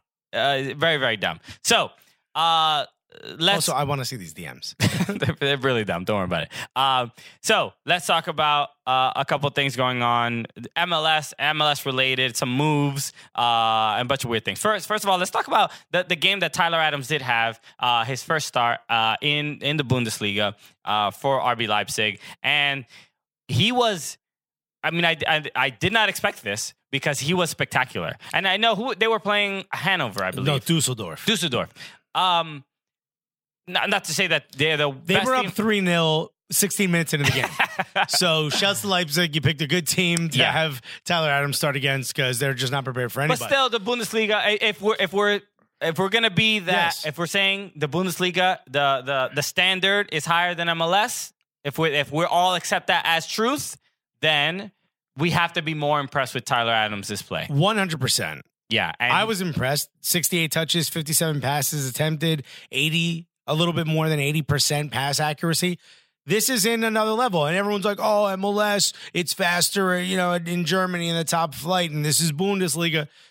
Kick and hang. Yeah, he's holding his own quite well. And he looked great. I mean, there's no other real way to put it. He looked like and maybe this is just credit to the Red Bull system, right? Regardless of what country that Red Bull team is in, you can mix and match their players and put them anywhere, and it seems like it can work out pretty well. And the question was what position is he going to play, and is Bundesliga a little too tough for him? But no, now I'm seeing he had one game. And there's people already saying, yo, he might not even be in Bundesliga 2 years. Dog, he's 20 years old. He might be the next Pulisic as far as not teams in the Prem might go after him being like, yo, how many followers did Tyler Adams got? Yo, Tyler, you're already a good soccer player, but you need to get them Instagram followers up. Are your DMs lit? Because if so, then we need you on the squad, Are they lit? Guy. Are they lit like Christian Polanco's DMs? How often you be charging your phone now? Because 80% pass accuracy. But what that battery look like? What that battery life looking like, though? You got to stay on yellow? You live your whole life in yellow? Because if so, then we interested. Then we need you. Here's 800 million, my guy. So impressive. Yeah, I think. Again, it's just one game. I want to see him against Dortmund. He was in the lineup against Dortmund, but he didn't get to play. Right. But I want to see him against Bayern. I want to see him against some of these bigger teams. Well, and see. it's playing this way, and I didn't get a chance to see it, but from everything I heard from all the research I've done, which is listening to you, no, I did. I read up on a bunch of this, and I was able to follow a lot of it on Twitter. He seemed like he was very aggressive on going after the ball, going back, stopping a lot of the plays. He was very good in attacking. There's one highlight that Fox Soccer reposted where he backheels it to a guy getting right into and he spun. It was a great move. But right into the penalty box. I mean, things like that. He looks like he's been playing with Leipzig for years. Yeah. And then again, it looked like he got loaned out to Red Bull while he was he's like, I'm glad to finally be back home. Yeah, you know? yeah. Guten Tag, everybody. It was impressive. Yeah, there's not like, we can go into detail of how he played, but he was just, he can be, I think ever since N'Golo Kante, he's like the master of that position nowadays, right? Like, right. Now we're starting to see like more players. I feel the younger players that are like, you know what, this might be a viable position. I don't need to be the striker. Right. I don't need to be or just center back. I can be the tough as nails. And it's not even like Tyler Adams is not like a big dude. No, but he's like, I'm gonna risk my entire body to get this ball back. It's like you're still going to be afraid of a miniature pit bull. You know what I mean? Yeah, because there's still a pit bull. It doesn't just have to be a large pit bull. Even to some degree, you're like, I think I can outrun that fat pit bull. Exactly. You know what I mean? But if you see a small, slender pit bull, Jack, you'd be like, I think I'm screwed. And that's exactly what Tyler Adams is. This little pit bull got a lot of gumption. Yeah, damn. Where does pit bull from? Wappingers Falls? Oh, they breed them well out there. Yeah. The hood of Wappingers Falls. So so it was great. So we'll see what his future at Bundesliga might be. It might not be very long if he's that comfortable that quickly and can be that center that's defensive center mid that's just absolutely just strong and confident. I mean, he can do that at a very big club very soon. So so there's a lot to look forward to. So another player, another legendary player, equal to Tyler Adams, maybe even beneath Tim Howard. Timothy. Tim Howard announces his retirement. That's right. From professional soccer. He is currently. I thought it was a little rude that he said he retired years ago. I thought that was messed up. Well, you know what? I feel like I feel like it was too mean. That was a shot at Everton too. So okay, trying to take everybody down. Wow, you know what? I rarely say you've taken it too far, but I think you did. I think you just did. Tim Howard announced his retirement. He announced his goodbye tour. Yes. Are you a fan of these Kobe farewells? Look, he changed the game to a big degree, going to Manchester United from New York Red Bulls, or was it Metro Stars? Metro Stars back then. Played really well, was a huge name in Europe. At the end of the day, I think he deserves something like this. I hate them because everywhere he goes, like I think somebody said like he's going to get a bunch of watches and stuff like that. Like, it's cool to get like a chance to say goodbye. He said he doesn't want something like that. He just wanted everyone to know this is his last year. Yeah, right. Yeah, right. I don't get up and go, guys, I think I'm leaving the party, not wanting everyone to go, no, don't leave. No one says it, but that's what I want. You know what? These going away farewell retirement tours are really the only equivalent that men can ever have of a baby shower. This is the only comparable thing, where we can be like, it's about us today. Yeah, today. Celebrate me. Today's a me day, folks. Okay. I want my name hung up on the wall. So when I see these guys do this, I'm like, come on, man. This is you've already made the millions of dollars. You've already had the success. Like, do you need this? Right. You need this? So, I mean, look, again, Tim Howard, a crucial part of American soccer. Not to take anything away from him, but it's just whatever. Just think of just the game against Belgium in the World Cup. Exactly. So maybe we can have a retirement day. We can celebrate him one day. Yeah, but not. You need a lot more than that, though. But it's also gonna be rough because he plays for the Colorado Rapids. So it's gonna be a rough old retirement year. Oh boy. But I don't know. Like at least Colorado. What a couple moves that they made. Kai Kamara. They said no to selling Kellen Acosta. Yes, so that was news before. There was a championship club that was interested in Kellen Acosta, offered $3 million, and Colorado said no. The rumor was that it was Everton. Well, they don't play. They don't play in the championship, but okay. Well done. Really got him twice. Wow, on a roll. Okay, so that was the rumor. They have what's his name from LAFC that just got there, Sporting Kansas, Benny Feilhaber. So Colorado, I mean, they geared up. They're fixing a couple things, and so they might have an all right season. So we'll see. They might not be torturous to watch. So shouts to Centennial 38. Yeah, shout out to Centennial. They were awesome in Dallas. So but yeah, so Tim Howard retiring. I think it'll be. We appreciate Tim Howard for everything he's done, but I mean, how much are we going to celebrate all this stuff? Sometimes a bit too much. It's a bit too much. So a couple other things that happened. Some moves in MLS. So. This happened, I believe, a little over a week ago, but we didn't get a chance to talk about it because the Jermaine Jones episode last week, which also, thank you to everyone. There might be new people that are listening to this show. There certainly are. Because of the Jermaine Jones interview. Thank you for listening. Welcome. This is it. This is what the show is like. We're not talking to Jermaine every week, but it's pretty good. I'm pretty proud of it. Okay, we've asked him every week to be on, and he's politely declined each time. Yeah. So by refusing to return our calls. So this happened. So we didn't have time to talk about it last week, but Nick Hagelin of Toronto FC goes to FC Cincinnati for a whole ton of guap, right? A whole gang of guap. Right? That's what the G in GAM stands for. Yeah. Center back for Toronto FC, obviously good player. I don't know. I don't remember the number exactly. I think it was something like $800,000 or $900,000 in like TAM and GAM and the whole thing.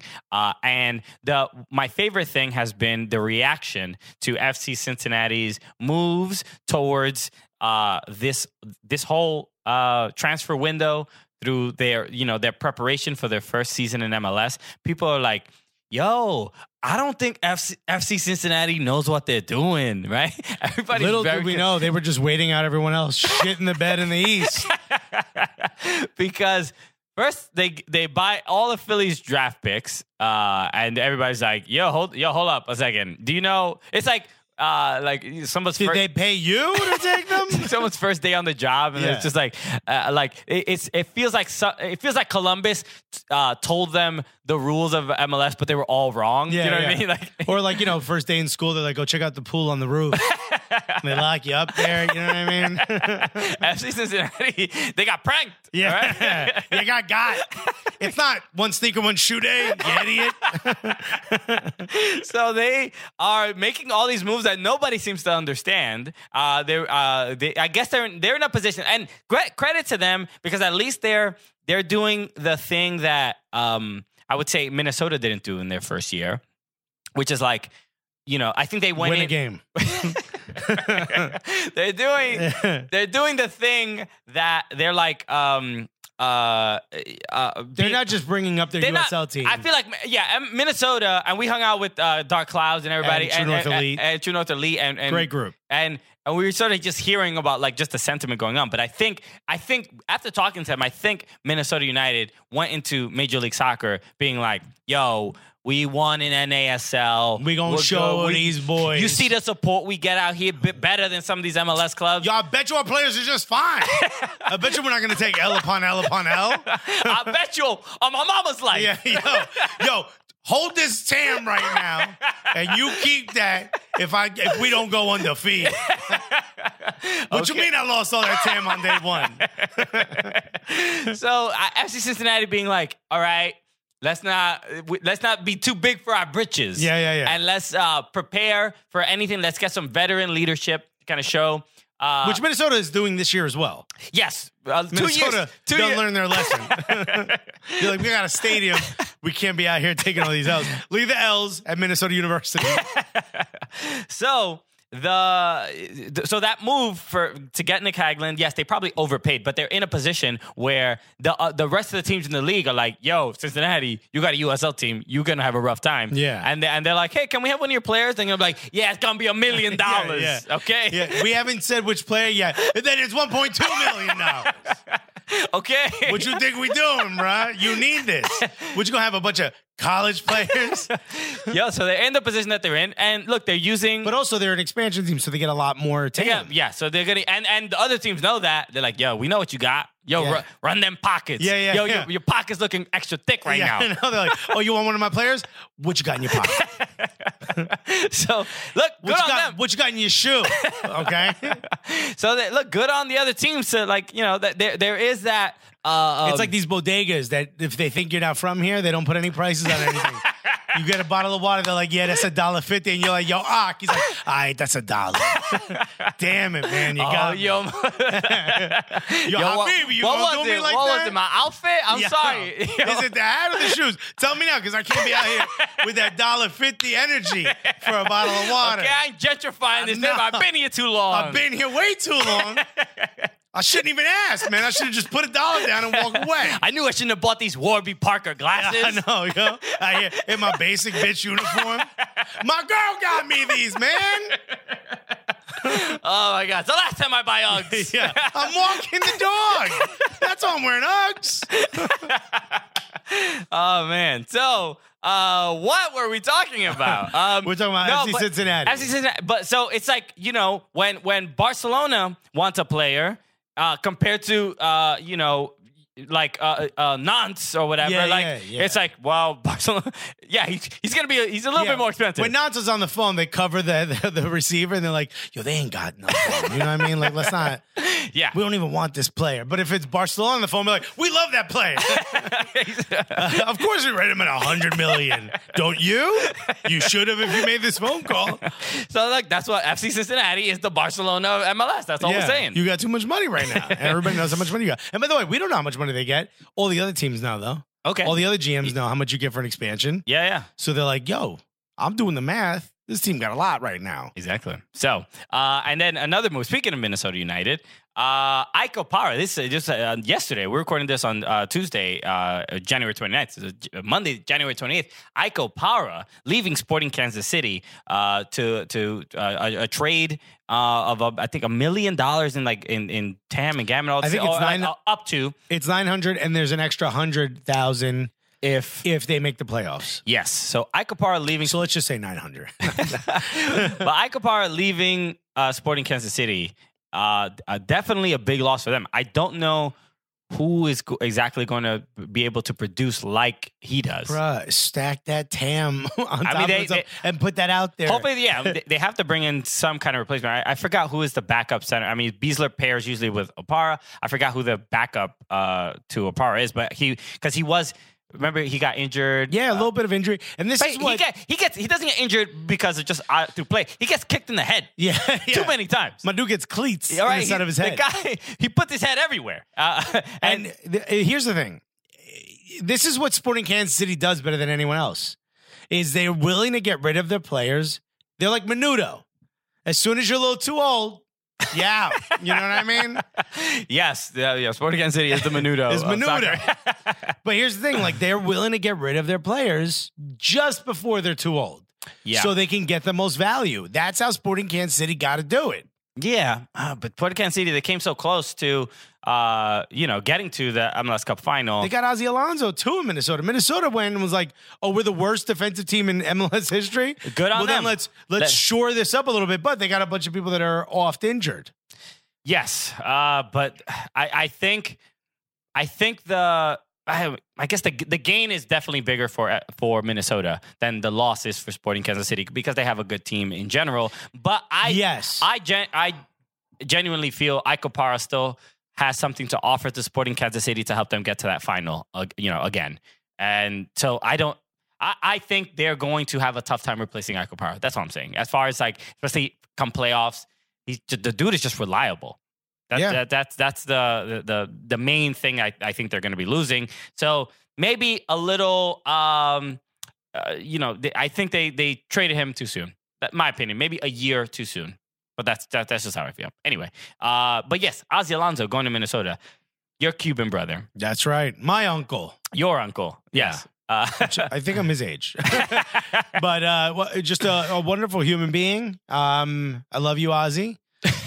Remember we had that moment on the field when I yelled at you that Fidel Castro died? That was remember, and I scared your family. That was a good time. He remembers. Yeah. He wakes up in the middle of the night. He's like, "Se murió Fidel." Yeah. I heard him again. And his wife's like, "Ay, déjalo, coño."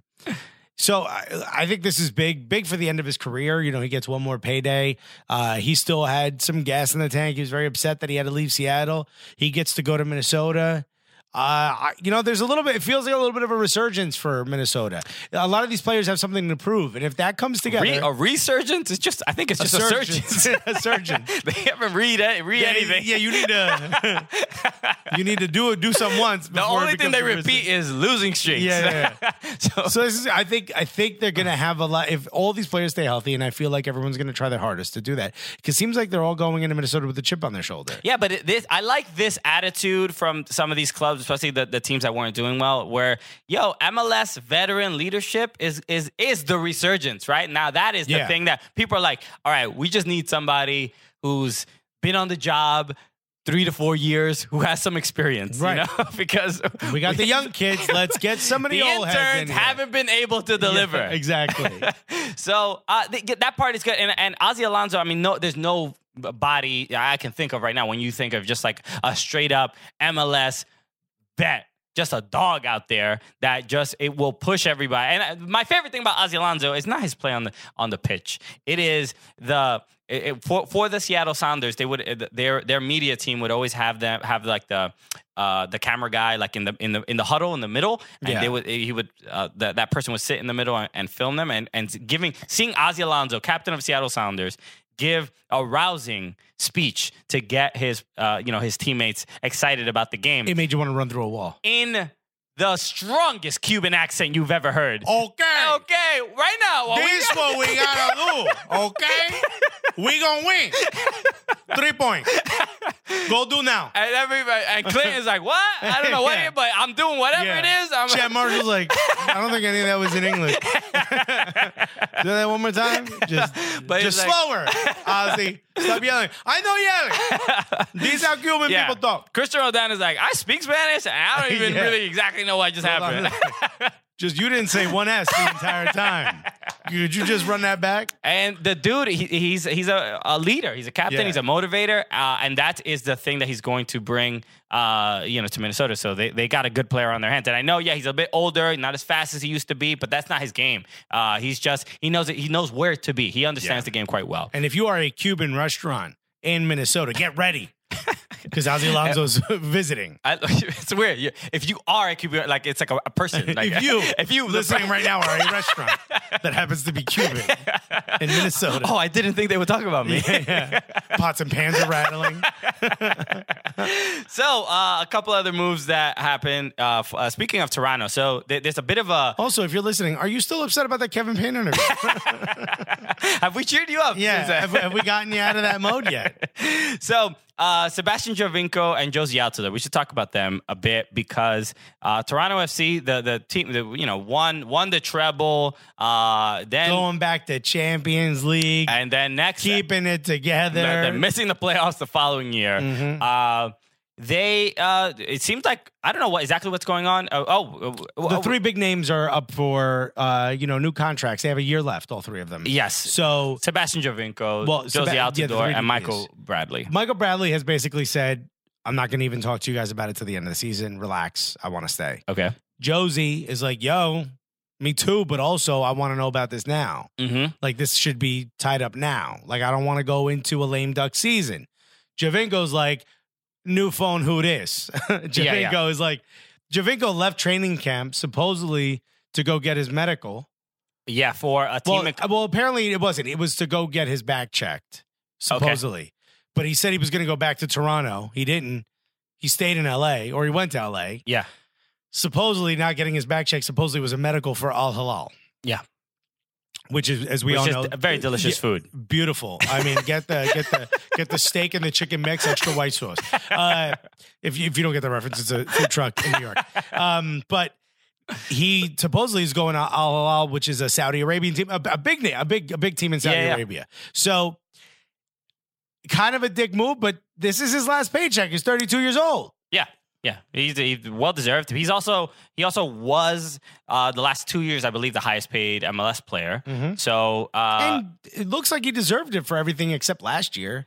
Last year they just couldn't get it together. Well, the Champions League run, they put all their eggs in that basket, and then they couldn't come out of that hole.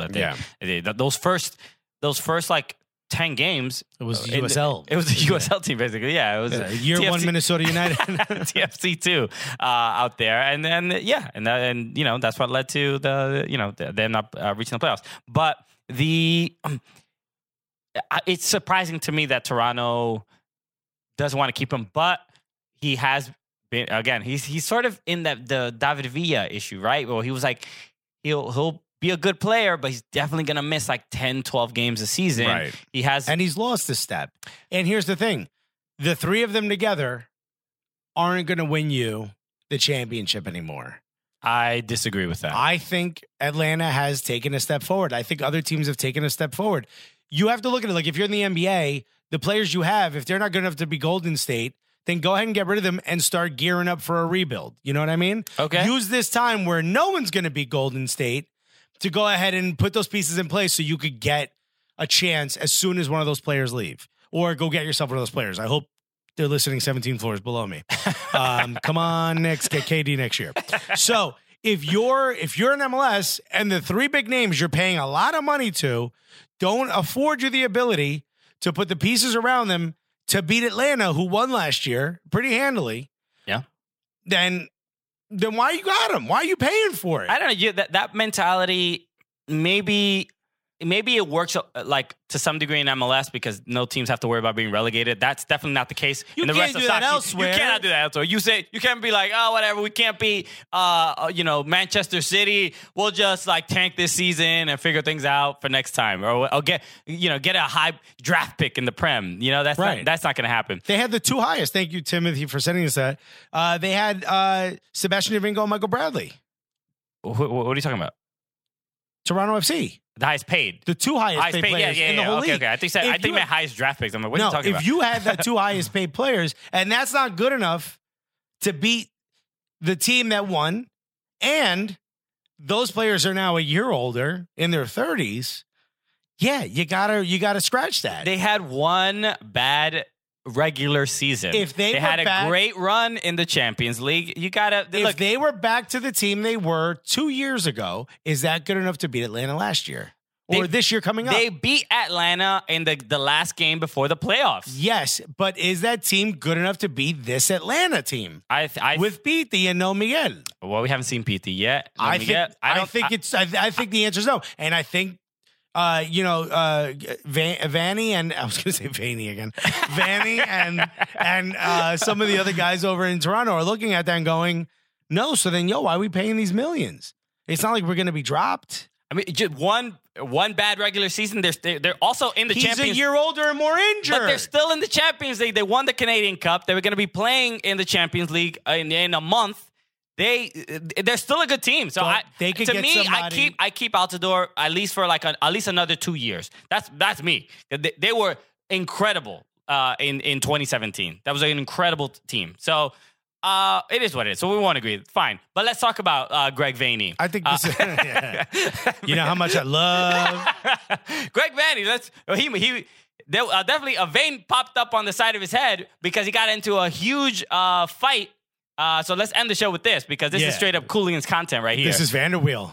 Gregory Vanderweel. He Gully kicked off the team off Toronto because he fought his coach.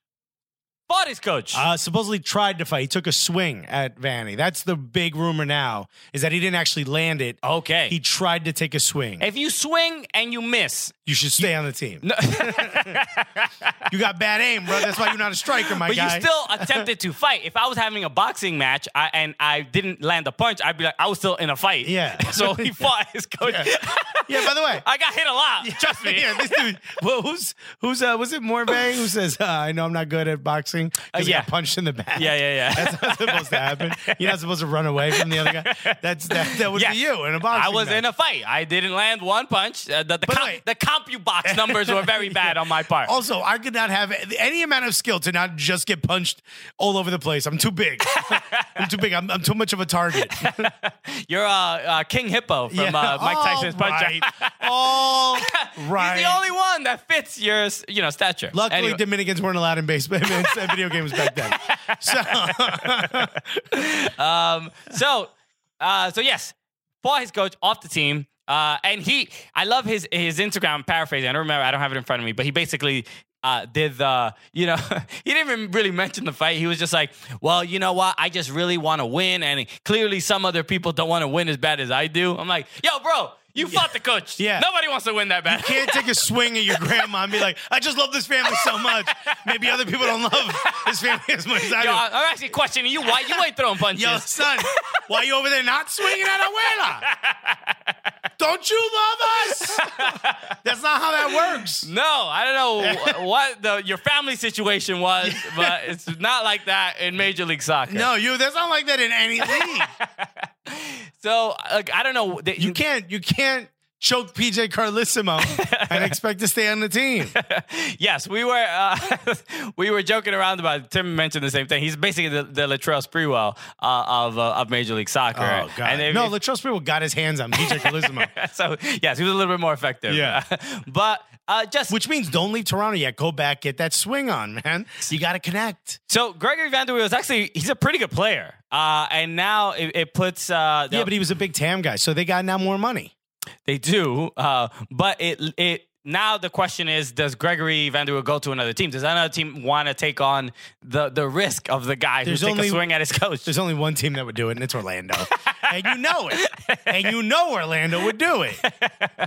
Orlando's like, wait, we didn't check Twitter. What? Yeah. Nah, we deleted our Twitter account. Yeah. Or Cincinnati's like, we have $3 million in TAM. You want it or not? Speaking of Orlando, how cool was it that the president of the team, The owner, the founder of Orlando City, retweeted our joke on James O'Connor's hat.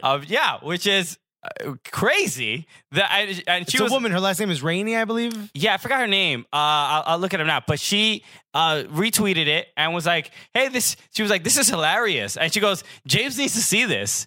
I'm like, whoa, this is like, yo. Okay. Yo, even the Fly us down. We'll show it to him. I mean, that's just dope. I can take Orlando this time of year right now. So James O'Connor's hats are getting larger. If you haven't seen it, I think the tweet I posted was that if it gets any next season, by the end of the season, he's just gonna be wearing a large golf umbrella on his head. So and people started to. The thread was dope. People just started to tweet GIFs and pictures of people in big ass hats. It was great. It was great. It's everything I've ever wanted. So thank you for that. Maybe that might be the move for Gregory. So dope. It might be fun. All right. So let's wrap up the show. Before we wrap up, we got to give a shout out to my homie in the audience today. That's right. At Stage 17, Amari Hanau, a good friend. I've known Amari since I was probably about 13 or 14 years old. We worked. So 2 years now, based on your looks. But Omari's here. He's in town from Korea. That's right. South Korea. All right. Well, we got to clarify. He got kicked out of the North. He escaped. Trump got him out. So thank you. But no, I've known Omar for so long, and he moved to Korea. And I want to tell this story real quick because he. Dear friend, known him for a long time, and then he calls me. The way I find out that he's going to Korea, he's gonna go teach English in Korea. He's always been talking about like it was a thing he was interested in, but he had like a life, he had a good job, the whole thing. He was doing fine, and he calls me one day. He's like, "Yo, I'm on a plane," and I'm like, "All right, cool. Where you go? Where you headed?" It's usually not a good call. And he's like, I'm going to Korea. I'm like, oh, cool. Like, oh, you gonna visit? And he's like, nah, I'm gonna go out there to teach English. And he tells me, he's like, I'm going because all the stuff that you've been doing with comedy and with soccer, all this stuff, he's like, it inspired me to like pursue my dreams and do stuff. Once again, us chasing our dreams have ruined other people's lives. We've destroyed another human being. This is what we do. Do not do what we're doing.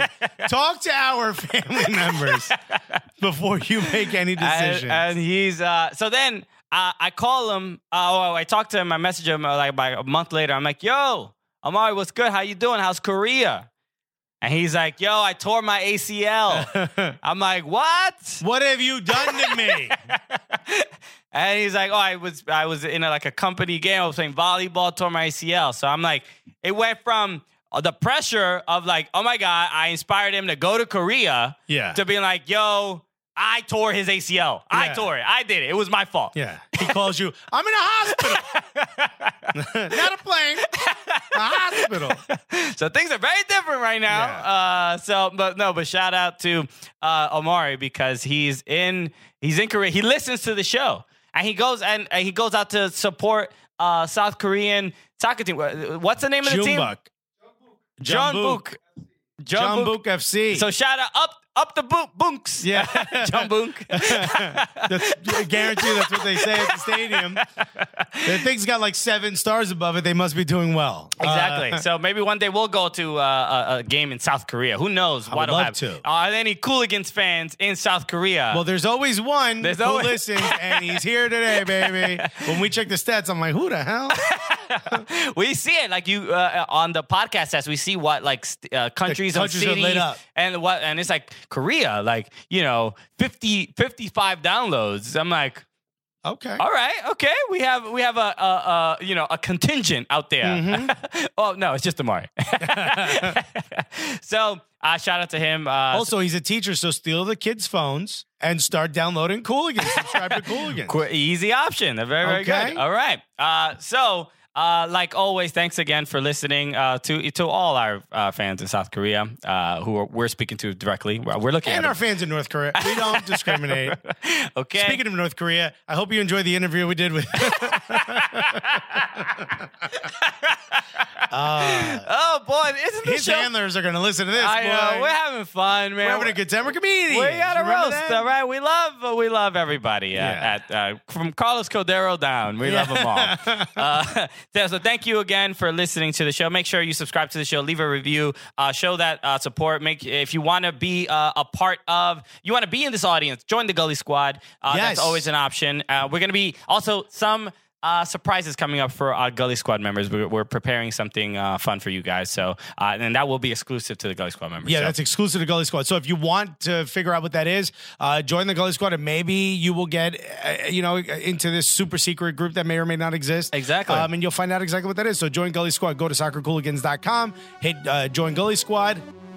Come on in, son. Very easy. So, with that said, my name is Christian Polanco. I'm Alexis Guerreros. And together, what are we? The Cool